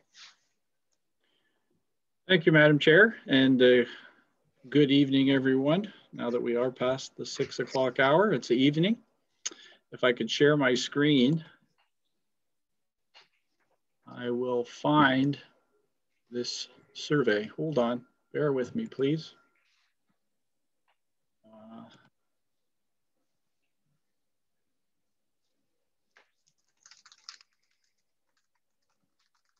Can everybody see my screen? No? Not yet. Okay, sorry about that. I'm still working on it. Can you see it now? Nope. No. Oh, I can see it now. Good. There we go. Thank you. Sorry about that. Just want to make sure I can see all of you on one screen and see what I'm talking about on the other. So I noticed on the agenda there's a couple of items with respect to temporary lanes or pilot projects. So I'm going to be speaking to you this evening about the temporary bike lanes that the region installed as part of a reallocation of road space in response to the COVID pandemic that occurred last year, which will be different than the presentation that Cornell Mucci is going to do about the pilot network that was installed mostly in the city of Waterloo, also last year or just before, partly last year. So for those of you, a little bit of background perhaps, in response to requests to look at reallocating road space in response to, I guess, the result of traffic volumes plummeting significantly after the lockdown occurred last year. I mean, initially traffic volumes on regional roads were down about 70% in April last year. And so staff and regional council wanted to look at whether we could do something to help allocate some space for active transportation, not only to help with physical distancing, but also to help people get around without using their car, given that there was some opportunities to take advantage of given the lower traffic volumes. So the region implemented over 24 kilometers of temporary bike lanes, basically by closing the curb lanes on a number of 4-lane arterial roads and installing construction cones, basically to close off the lanes. Those were implemented, I think, in July of last year, and then they were taken down in October. They had to be taken down prior to the onset of winter conditions because we cannot plow the roads with construction cones there. They wouldn't have lasted very long. First or second pass, and they would have been gone. Now, the region undertook a number of surveys with respect to these temporary lanes. There was a very quick survey that was done just prior to council approving the project. That was to solicit some initial interest in the project from the general public. But once the lanes were opened, there was also a survey that was put on the Engage platform to solicit input from users. It was hastily put together. It was more designed as a depository for the huge volume of comments that the region expected to receive about the lanes. And we did get a huge volume of comments. But unfortunately, the structure of the survey wasn't such that we could really glean a lot of good information. It was basically, do you like them or do you not like them type of question. So what we wanted to do as staff and to better inform staff and council on the bike lanes is we did a wrap-up survey, which I think was launched in January for several weeks.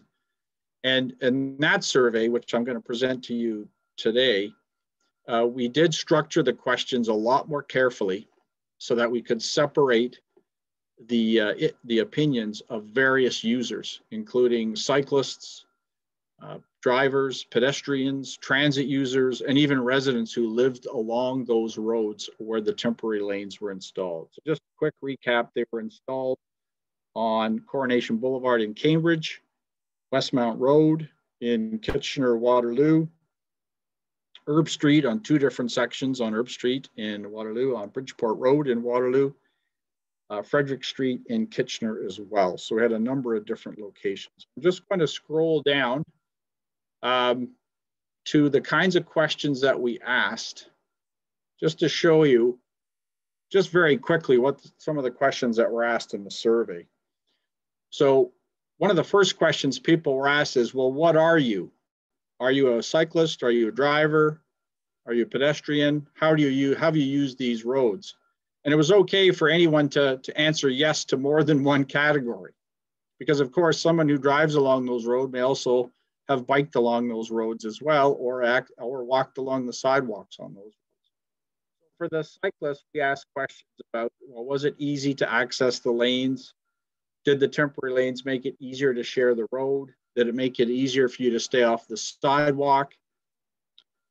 Were the signs easy to understand? Did you feel safe using the lane? So those types of questions. And for drivers, we asked questions such as, did it make it easier to share the road with cyclists? Did it add or did it not add a lot of delay to your trip? Were the signs easy to understand? Did you feel safe as a driver? A key question down the list I'm looking for here is, I felt that I drove a little slower beside the temporary bike lanes. That was an interesting question to which we got some interesting answers.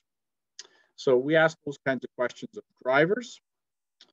We also asked questions of pedestrians in a similar vein to what we asked the cyclists. Did you feel safe? Did you understand the need for them? Did you understand the signs? Did they meet your needs and those sorts of things? And we also asked questions of transit users. Similarly, things like, did they understand the purpose of the lanes? Did they feel safe when they were using public transportation on roads with those lanes? Did they feel comfortable and those sorts of things? And then, of course, lastly, we asked residents. Specifically, we were looking for residents who lived along those roads, in front along those roads where the lanes were installed. And we asked them questions about whether the lanes positively affected the neighborhood. Did they think it affected the enjoyment of their home? Did they affect the outside appearance? Did they think that traffic was driving slower past their house, and those sorts of things?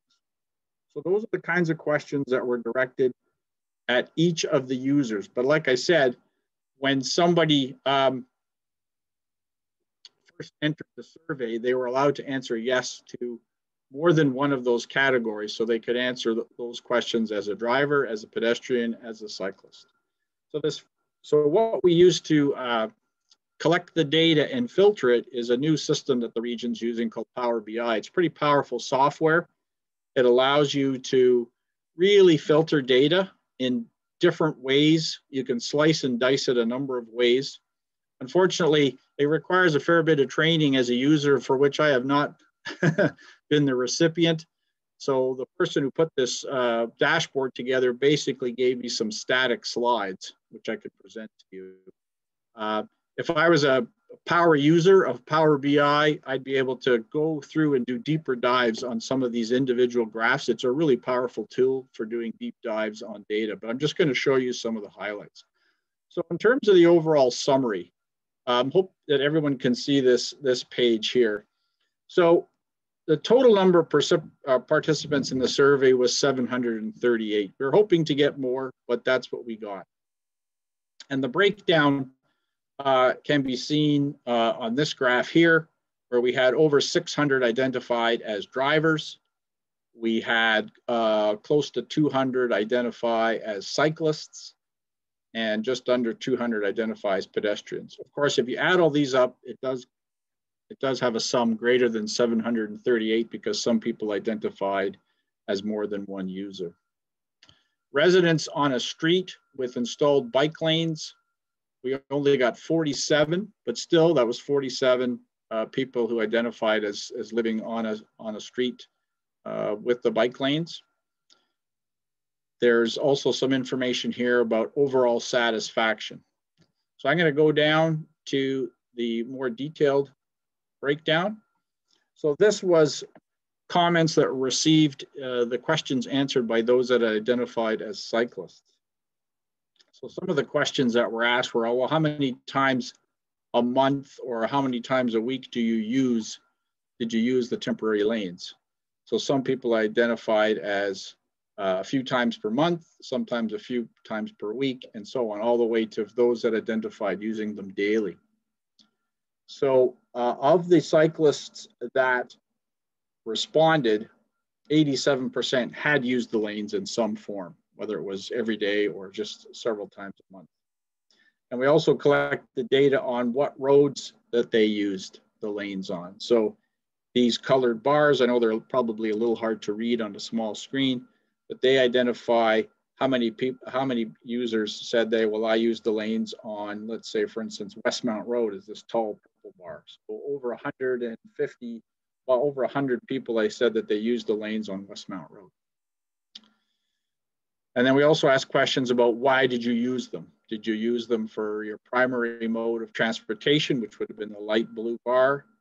Or did you use them for commuting or errands or exercise? A large number of the users identified as using them for exercise, but there were a group that used them for primary transportation as well that responded. Also, overall satisfaction scores from cyclists were quite good. Average scores out of 10. You can see here we got responses that were averaging, in the high 7s and 8s, over 8s. That indicates a pretty positive response to those questions. Again, some of the questions here about feeling comfortable. Did you use them to make trips you normally wouldn't have done with your bicycle? Was it easier to share the road? Was it easy to stay off the sidewalk? So in general, the cyclists that responded said that all those things met their needs in a very positive way. So we had a total of 209 cyclists respond to this survey, which is a pretty healthy amount of the total. So that's what we heard from cyclists. So this is the summary of the responses that we got from people who identified as drivers. We had 622 people who took the survey identified as drivers. And we asked them questions like, well, how many times did you drive on these roads with the temporary lanes? Was it less than once per month? Was it daily or almost daily? So these bars, which would represent the bulk of of the people who responded as drivers were basically commuters that had to drive every day or almost every day. We also collected data on what roads they drove on. So you can see this purple bar, for instance, is people who responded that they drove on Westmount Road. So that was over 400 of the drivers were driving on Westmount Road. Satisfaction scores were not unexpectedly lower than the ones we received from cyclists. They were more in the 4 to 6 range. So again, questions like, did you feel safe? Did you feel comfortable? Did you drive slower is an interesting one, because, you know, 6 out of 10 was the score, average score, indicating that many drivers indicated that they in fact drove slower, which is not a bad thing on some of our arterial roads. So overall satisfaction from drivers was low in terms of a score out of 10. And we also asked questions about, did the lanes create additional delay? And for those who are commuting daily, they indicated for the most part that they were adding additional delay. However, based on our studies, the delay was not huge. It was fairly minor delays. But when you're late for an appointment at the dentist, 5 minutes can become very important. So here's the responses we got from people identified as pedestrians, 191. And again, these bars indicate how many times that they walked on these roads, ranging from less than once per month to a few times per week. These are the roads that they walked on. And these were some of the questions, the responses to the questions. I would say the responses were generally positive, 6 out of 10 and higher, although overall satisfaction was just under 6. Again, there was questions like, did they meet your needs? Did they help keep cyclists off the sidewalk, which was important? Did you feel comfortable walking beside the temporary bike lanes?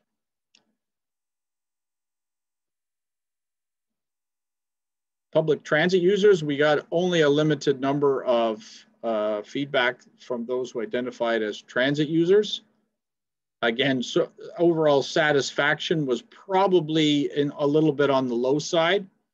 I think primarily because of the fact that the lanes did create some delays. There were some scheduling deficiencies for the bus routes on some of these roads. I wouldn't say they were significant, but there were some delays to transit users. So I think that's why these scores reflected that. We also collected some of the data we got from those who identified as residents. So again, those who identified as residents were 47 of the total number who participated in the survey. We collected what streets they lived on, with the majority of them living on Westmount Road and Coronation. And we also collected information about whether they owned or rented the home, what kind of a home was it? Was it a detached home, or was it an apartment or semi-detached? We collected information here on the satisfaction scores. And a key thing here I'd like to note is this question here: traffic was driving slower past my house. And again, bingo, we got over average of over 6 on that score, which means generally traffic was driving slower past those houses, which is again not necessarily a bad thing. Overall satisfaction was low. It was less than 5. Again, there was probably some congestion at times in front of those houses. I'm sure the construction cones were not the most beautiful thing to look at from your front window, because from time to time they did get displaced. And as well, getting in and out of driveways probably caused some inconvenience for some drivers, given that with a little bit more queuing on the road, there was probably fewer gaps. And as well, the cones, if they were displaced, could sometimes block driveways and so on. Definitely not what we would consider a permanent facility. So that's probably why some of these scores were a bit on the low side. A little bit more information on the demographics about who participated in the survey and where they were from. We have most of them from the 3 cities, of course, no surprise there. Kitchener being the greatest participation, with Waterloo and Cambridge also getting good participation. We collected some information about annual income. We collected some information about age, where people were willing to provide it.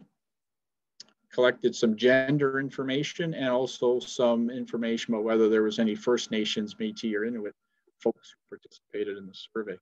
Again, when you do deeper dives on some of the data, there is some preferences that did come out. For instance, I think with respect to cyclists having a positive comment on the cycling lanes, I think more women than men had, I think, positive comments on feeling safer in the temporary bike lanes.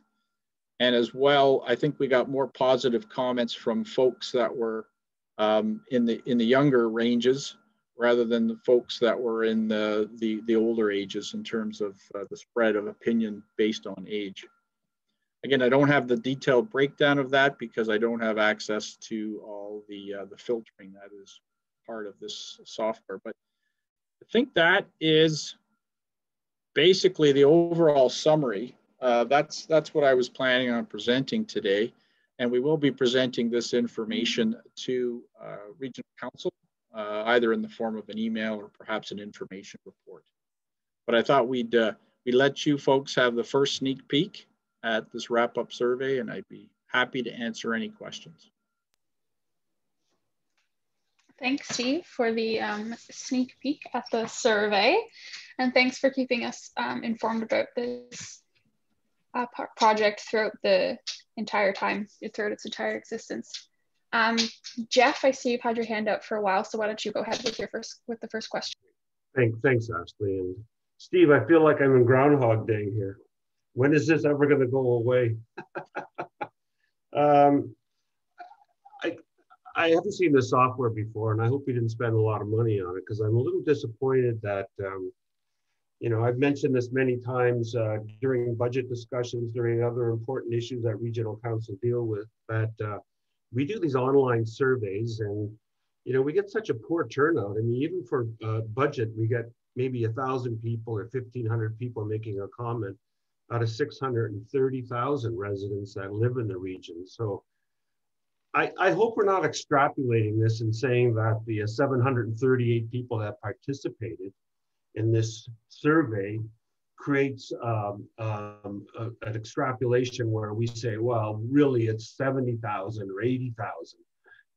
I think the poor numbers show you that people like you and I, you had trouble even putting this stuff on the screen, aren't tuned to going to our Engage website and filling this stuff, unless you really don't have anything to do for your whole life.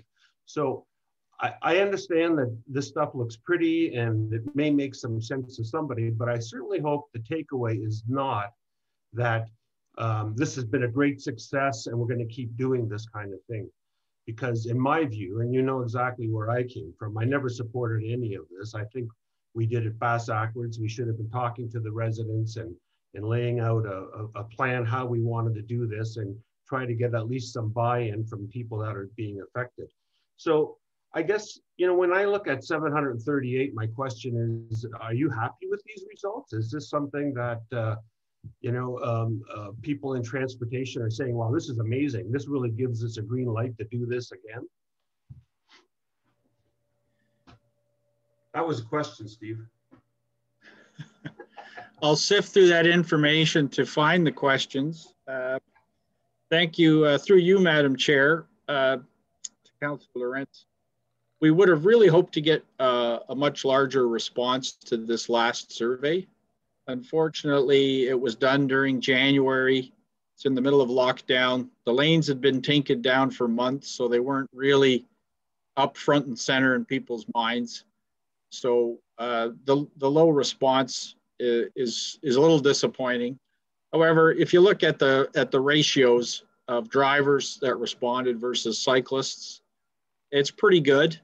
And as well, most of the response from drivers was negative. So again, that was not unexpected. I think the survey that we did during the middle of the summer, when the lanes were in place, I think we got over 7,000 responses to that survey. And I think 80 to 90% of the respondents were drivers, and most of those comments were negative. So again, this is probably fairly representative of the larger population that responded earlier in the summer last year. But what we liked about it is it gave us a bit more information because we were able to sift through the information in more detail. Like I said, if we wanted to drill down on certain things, we can get a bit more information. No, it's not necessarily going to reflect what the entire community wants and how they would have responded, but that's always the challenge. It's just one of our, it's just one tool in our consultation toolbox. So, and from this, I mean, I've already made the conclusions that I did in the report that went to council in December last year. And basically what staff concluded was we felt that there was good information provided through the survey and not through the project in terms of seeing how we could get more people to use active transportation. So we had a 41% increase in cycling use along these roads using these temporary bike lanes. We had 1,700 bike trips per day using these lanes. That's still a small number when you consider that there's hundreds of thousands of trips made every day within the region, but it's still an increase. And again, this is something that we're going to have to sort of move. If we can move the needle forward at all, that's better than leaving it where it is. And so that's what we're going to continue to work on. What this information is providing is certainly not justification to jump out and close a bunch of lanes on regional roads tomorrow. Traffic volumes are generally back. Well, they've been going up and down depending on the zone that the region's been in. They did creep up to around 70 or 80% of pre-COVID volumes before the lockdown occurred in January again. I'm not sure where they're sitting right now, but as things open up, those volumes will creep up again. The big question is, how much higher will they go? Will they ever go back to pre-COVID volumes? I doubt that they will. More people are going to start staying at home and working from home. So that's encouraging as well. Anyway, long answer. Yeah, last question. I noticed you didn't say anything about costs. You didn't survey people saying, do you think it was worth $500,000 to do this on a temporary basis? There was no interest in doing that in your survey? No, we wanted to limit the amount of questions we asked. We wanted to make sure that we focused the answers on areas in terms of how they think the lanes worked for them and met their needs. So we didn't ask any questions about costs. Well, good answer. Thanks, Steve.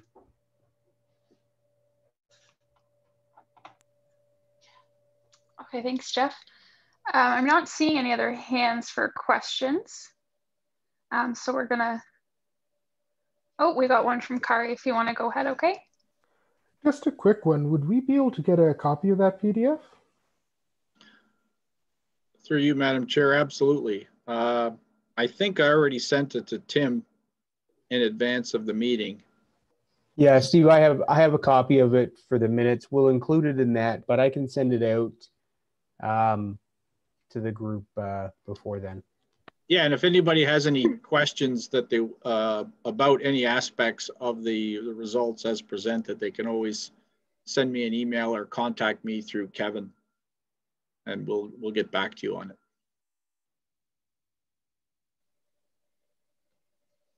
Okay, we'll do one more question from Margaret. Thank you, Steve. This is very interesting. And I just wanted to make a comment that, you know, we have learned a lot of things from what was done last year. And the fact is that it seems that this sort of golden moment that bicycles are going through right now, like that had last year, it's continuing, and I just hope that we continue to explore ways to encourage people to bike, because there's more people wanting to bike. It's bicycle shops are flooded with requests for bikes and bike repairs and all of that. So I just hope that we continue to encourage biking in the region. That's all. Thanks.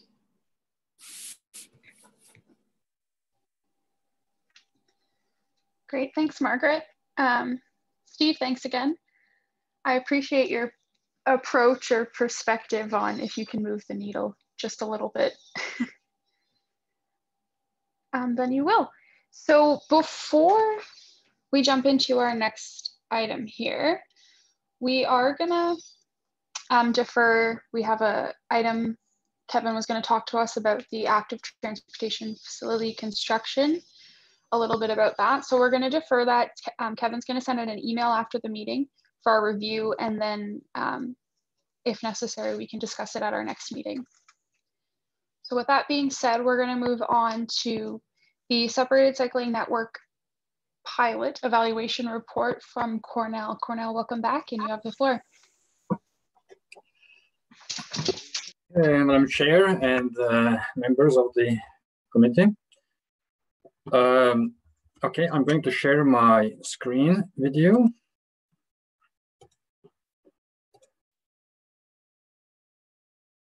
Okay, I hope you have my screen. You see it? Yeah, we can see it. Excellent. Okay, so the presentation is about the separated cycling network. So the pilot network. So this is not the COVID lanes. It is something that started a little bit before. It was implemented in November 2019.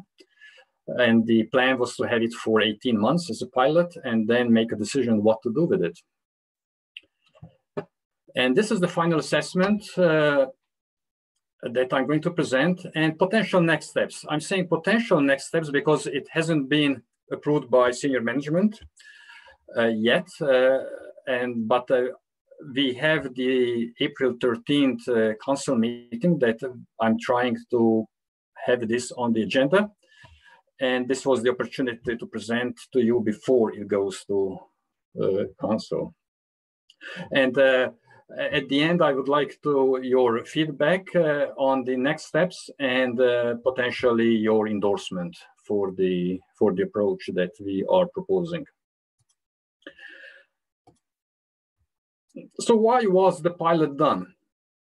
I mean, there are many reasons, as we heard tonight before this presentation about the importance of heavy transportation, but actually this is an output of the Transportation Master Plan, strategy number 1, which actually talks about the need to accommodate all travel modes. And it also sets some targets in terms of modal share. Modal share is the percentage of people or trips that are made by cycling compared to driving, transit, and walking. And in 2016, it was 1.4%, which has been, I would say, typical for many urban areas which haven't had a big emphasis on cycling in the past.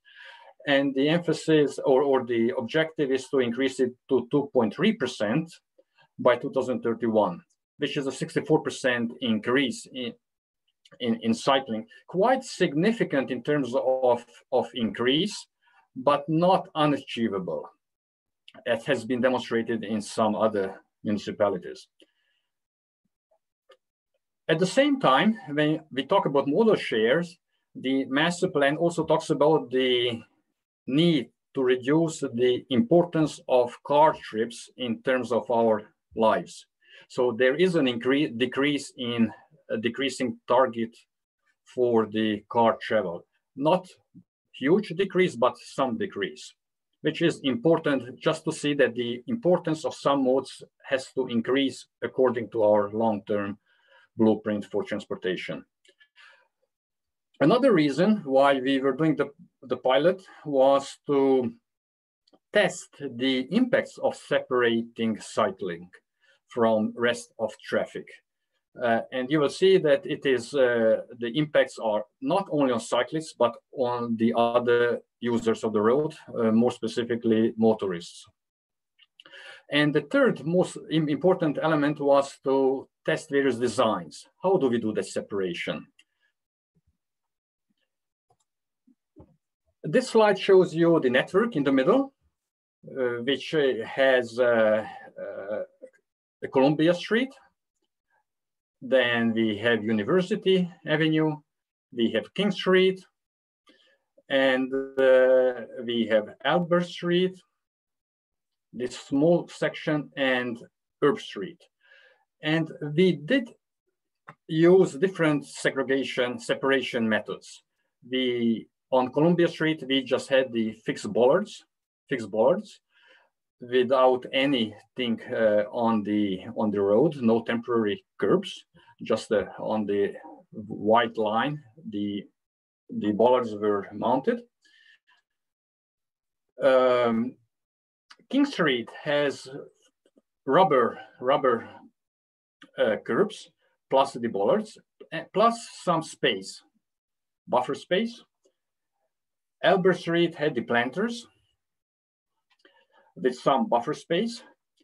University had the temporary curbs with the bollards, and Herb Street had the same thing, but two directional facilities on each side. So we tried a couple of methods, and of course the objective was to learn what works, what doesn't, and why it works, how can it be improved. Okay, so let's go to the impact on the users. And the first reason, or the primary reason for the facilities, was to increase the number of cyclists on the roads. And this graph shows you the 5 corridors and the percentage increase for the AM and PM peak hours. It's obvious that there has been quite significant increase. Overall, the increase, if you take all the numbers together for the entire network, the increase has been in the morning peak 57% and the PM peak 105% on average. Now, the average always hides lots of things. And that's why I broke it down for individual corridors. And what we noticed that King Street and Herb Street had the biggest increase, especially the PM peak hour. Probably the PM peak hour jumps out because of the pandemic, and most people are not doing their morning commutes, and actually it's happening more in the afternoon or during the day. What we also noticed is that University, Albert Street, and Columbia still had significant increase in cycling volumes, but much less than King and Herb Street. So we wanted to see that what happened in University and Albert and Columbia. So the next slide actually breaks down the percentage increase on these corridors as you go along the corridor. For example, on Columbia Street, actually one part of Columbia had pretty high increase, while the other part had no increase or actually decrease. King Street at King and Hazel and Albert, we had, you see, quite significant increase in cycling volumes, while on the other part, as you go towards the university, the increase has been lower. Similarly to University, Hazel, Albert, and Philip, they have much higher increase, and the increase kind of tapers off, but still quite significant increase in cycling volumes. Now, you notice probably that these are percentages. These are not absolute numbers. So the percentage increase has been very significant. When you look at the absolute numbers, then you see a very different picture. What we see is that the numbers to start with were very low. King Street had, these are hourly volumes of cyclists, so less than 10 cyclists an hour. And it went up to 9%, quite a significant increase, but from a very small number. St. Hazel, Albert, Philip, actually we had a little decrease or quite a significant decrease in Philip Street. And as you go further to the west, the increase, the starting numbers have been higher, but the increase has been not as much as when we had very low numbers.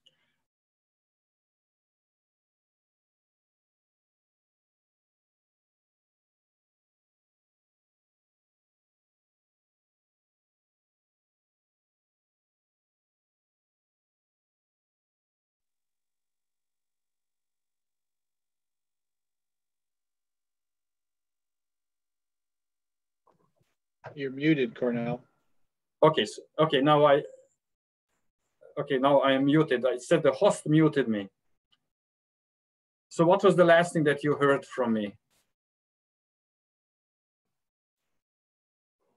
I think it was just the beginning of this slide that you're on now. We're talking about the probably the last minute or two. We need you to recap. Okay, so at this slide, you lost my voice. Okay, so what this slide shows is the absolute numbers of cyclists. So the absolute number of cyclists is actually quite low. We started from a very low numbers. And that was the objective of the pilot project, to try to increase the number of cyclists on streets which are very hostile for cycling at the moment, or actually before the pilot project.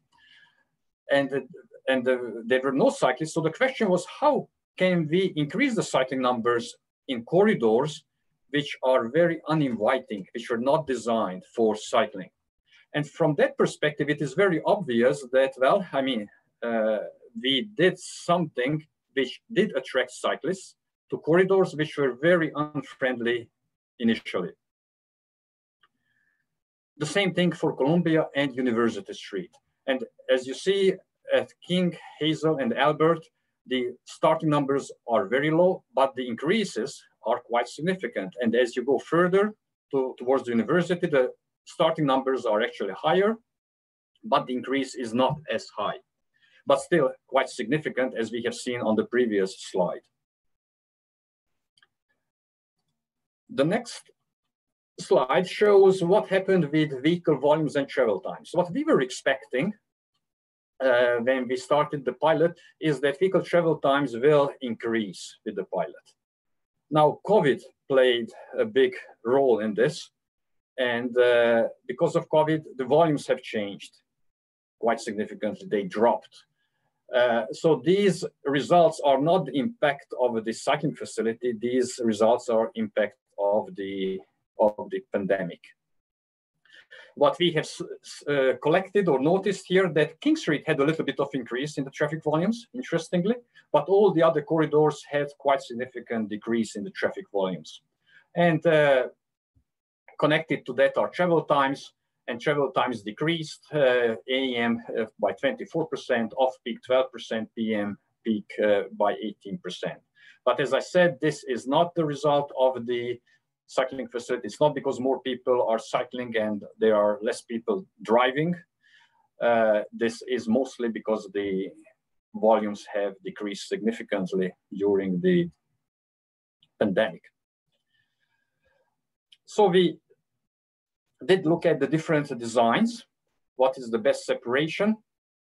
And from a number of perspectives, one being maintenance, and the other is the user experience. And the top three designs are actually the ones which have been favored by both users at both maintenance. And the design on Columbia Street and Albert Street, one with the flex bollards fixed to the asphalt directly, and the other one with the planters were not the favored design. So in the future, probably we would be looking more at these designs on the top, but there is a reason why Columbia Street got only the flex post without the concrete curbs, and that is the space that is available. Because all the designs which are on the top row need a little bit more space. Columbia had very little space, so there was no space, not enough right of way to put in the pin curbs. So from that perspective, it is basically the only way that you can separate traffic from bicycles, or bicycles from traffic. And Albert Street with the planters, there were maintenance issues with the planters. People were, some planters were hit. So it was not the best performing design. We consulted with a broad range of stakeholders. We did a survey with 1,700 plus participants, mostly motorists did respond to the survey, but we had a good number of cyclists and pedestrians. Generally, they They found the general perception was positive for the facilities, except for Albert Street. The precast curbs with bollards was the preferred type, as I said before. Planter boxes were not favored, not by cyclists, nor by motorists, nor by pedestrians. Poor pavement quality was highlighted for University and Columbia Street. There were lots of mentions of not having cross rides and Herb Street and Caroline Street. And we also heard about fire trucks being delayed on Columbia Street, although we didn't get this directly from the emergency department. We got it actually from the public, that they noticed that. There is so much more feedback, but I mean, these were some of the main themes that we identified in the feedback from the public. Now, we didn't know that the pandemic will happen, of course, and the pandemic had significant impact on the whole pilot. And overall, the pandemic in other cities and in other places typically increased active transportation modes, cycling and pedestrians. But at the same time, where the pilot has been implemented, we had significantly less students, and classes were canceled, so there were much fewer trips happening. But overall, there was an increase in cycling. The point is that without the pandemic, these numbers would have most likely been significantly higher than what we have measured. In terms of traffic, we saw reduced volumes and less volume peaking, less traffic peaking in the peak hours. And this has been discussed more broadly in the COVID lane study as well. But as a result, it provided shorter travel times overall. What we have noticed is travel behavior change. There has been much more work from home, which actually contributed to the less peaking of traffic and more active transportation, and in this case, more cycling. One of the main questions is what is going to happen post-pandemic, when traffic starts to creep, the traffic volumes start to creep back. Well, my argument is that actually that's partly a policy choice as well. If we don't do anything for cycling, active transportation, then we will go back to more closely what was before. Probably the working from home will have an impact long term, but the behavior change that started to happen will probably diminish. And there is a plan to further review what will happen with the traffic, or how will traffic work, as part of a functional design that I will be talking a little bit later in this presentation. So the travel behavior change that happened is actually identified in the TMP. The Transportation Master Plan asks for reduced need for travel, and also asks for traveling outside the peaks. It's identified as an objective in the Transportation Demand Management Program that we have to change behavior. So travel behavior. So the pandemic has been a huge tragedy for a society. But there are some elements which actually had some positive impacts. It's difficult to say that, because I mean the impact on jobs, on people's life has been very, very negative. But some behavior change has happened in the society. And the question is whether we can build on that positive change of behavior, travel behavior. Maintenance issues. The corridors had high-level winter maintenance, which has been challenging and costly. And there are two reasons for that. One has been the delivery method. And of course, this is not a criticism of anything. The delivery method had to be set up very quickly. It had to be set up for a temporary short-term period. And when you do things for a short term, then there are issues with amortization of equipment. There are issues with limited ability to find or to fine-tune the maintenance processes. So you are doing it for a year or two. So it's typically a higher cost. There are no economies of scale in that. The second issue is the nature of the design. To implement these temporary measures, they had to be done quickly and without major construction, with a relatively low cost, which meant flex posts, pinned curbs, and curbs on both sides, which meant that snow had to be basically lifted out from these facilities. Lifting snow, as you know, is expensive, and that drove basically these things, the lifting the snow and the replacement of the flex posts had significant impact on the maintenance costs. But this is very typical in other cities where they do temporary measures. They deal with these things as well, especially winter cities. I mean, in cities where you don't have so much snow, this is not such a big issue, but here in Ontario, this is an issue and not an unexpected issue. So finally, the potential next steps. And as I said, I say potential because it hasn't been approved by senior management. I mean, we have been talking about it, but the report is not finalized. But I wanted to share with you that what is staff's thinking in terms of the future. And I'm interested in what you think about it. And what we are suggesting is to prepare plans to convert the pilot network to permanent separated facilities on regional roads and maintain the region's portion, do the winter maintenance on the region's portion in the meantime until we provide a long-term solution. At the same time, we would be coordinating our activities with the city of Waterloo. And that means that the city of Waterloo would be taking on the maintenance issues, costs for city of Waterloo streets. Number two, start to prepare a functional design for permanent facilities. And when I say permanent facilities, the focus is on design, which has low maintenance cost. And then also to assess the impacts, that how would that impact the motorists? That's what I said previously, that what is going to happen post-pandemic, we have to do some additional work on that.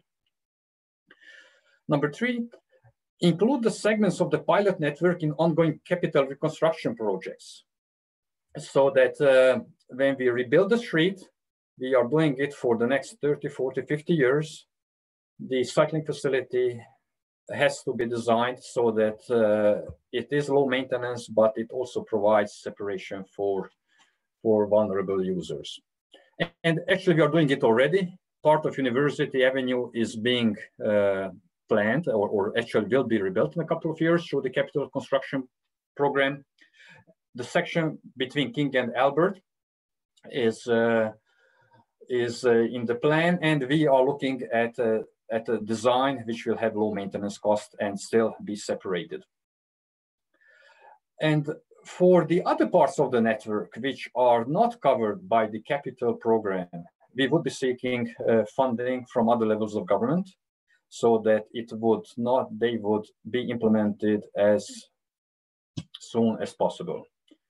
So when I talk about the design of cycling facilities which have low maintenance costs, I can provide you some glimpse of projects that I have worked in the past. And the cycling facilities separated at the same level as the sidewalk most of the time. There are times when we did have a certain height difference between the two. Here I have only the flush designs. Main Street, this is one in the inner suburbs in Ottawa. This is downtown Ottawa, at the edge of the downtown. This is in a suburb environment. This is again inner suburb, and this is very close to downtown, this area. And this is one of the cycling facilities showing the winter maintenance, relatively simple winter maintenance, relatively inexpensive winter maintenance. Basically, you just plow the snow to the same place where you would plow the snow from the road, but the design has to accommodate for it, to have space for snow storage so that you don't have to lift the snow after every major snow event. That concludes my presentation. If you have any questions, I would be very happy to answer them if I know the answer, of course. Okay, thank you very much, Cornell.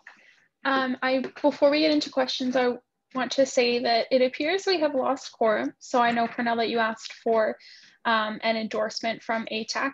We unfortunately won't be able to give you a formal endorsement this evening. However, we could, if it arises, we could give you general support. So our first question will go with Margaret.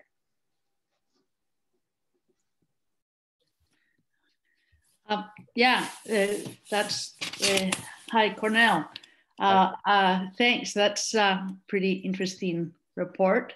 I've used some of those lanes with the bollards, and just as a general comment, what I don't like about them, I like that, you know, you're separated.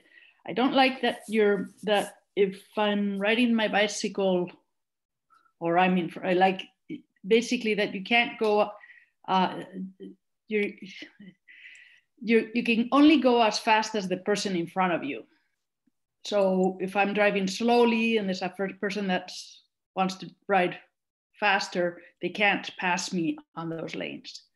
Especially like in those situations where you have a raised curb. So those last designs that you showed, I could see how it would be possible to pass someone. So I thought that was like an important thing to know, that those raised curbs for me are a non-starter.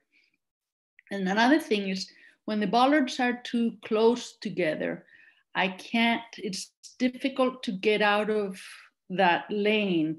And sometimes I want to do that maybe because I want to do a left turn at mid-block, maybe because I want to go to, I don't know, whatever is on the other side of the street.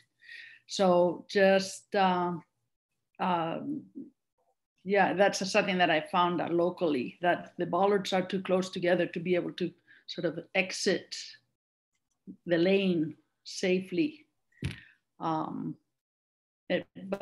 you know, otherwise, you know, those are all things that can be overcome with good design. So, you know, it's great. I like it. That's all. Thanks, Cornell. Okay, thank you. Well, passing is an important thing. Although is not always possible to have passing, but the design with the flush curb and actually flush cycling facility with some boulevard space beside it. And typically the cycling facility would be 1.8 meter wide. And that provides space for passing.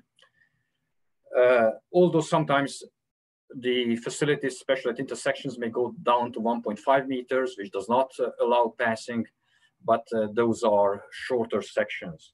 In terms of leaving the cycling facility, the separated cycling facility, I assume that you are referring to the design where you have the pin curbs, where you actually cannot leave the cycling facility, especially to make a left turn intersection. The design of cycling facilities mid-block has to be connected with the design of the intersections.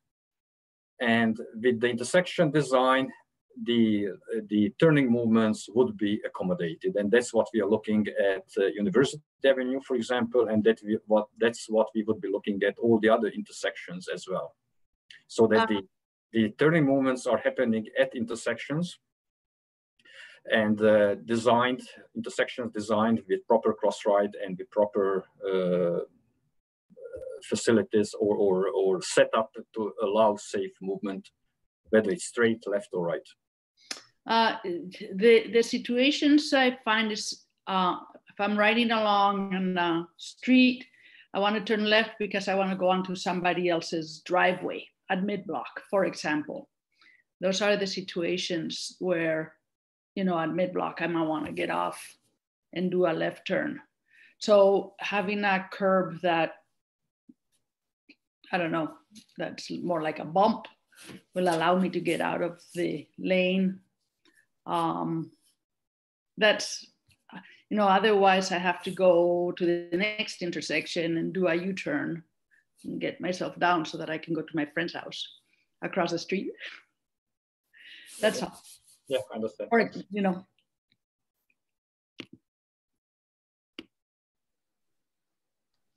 Thanks, Margaret. Tim, you can go ahead. Okay, thanks.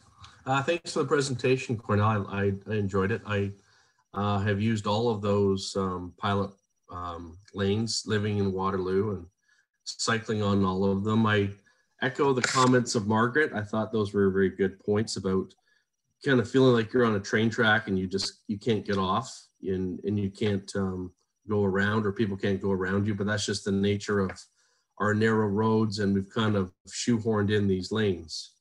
Maybe in the future we can add some passing areas like they do on roads. But my comments are about the couriers, the food delivery, and the Uber drivers that seem to find the exact right spot that they can block these pilot lanes with their cars, especially on Columbia Street, because I do have to pass the student ghetto quite often to get you know, to King Street and Weaver Street. And it seems that the bike lanes are always blocked by food delivery or Uber or courier trucks. Are there any plans on how to mitigate this through maybe larger fines or signage so that the lanes remain unblocked? Okay, I don't think I have the answer to your question for the existing pilot network. And I'm not sure if somebody else on the call has the answer. My focus is on really to develop a plan so that we can implement a design which does not have this problem, which is the long-term design. I mean, the facilities that I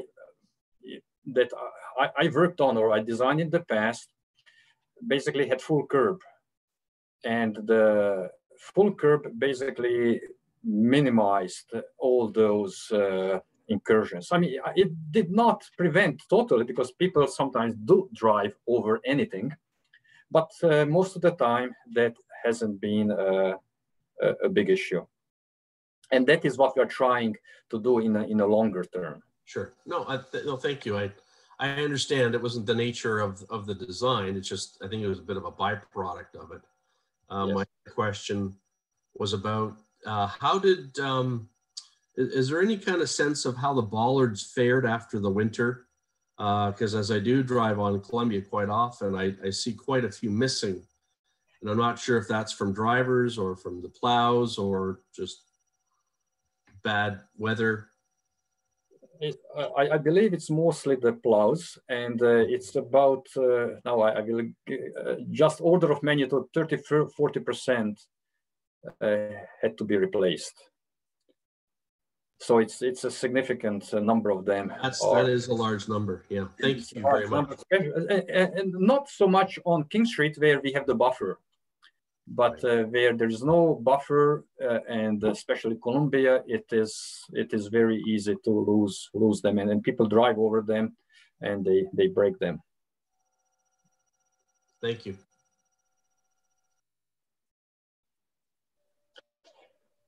Okay. Thanks, Tim. Is there any other questions or comments for Cornell?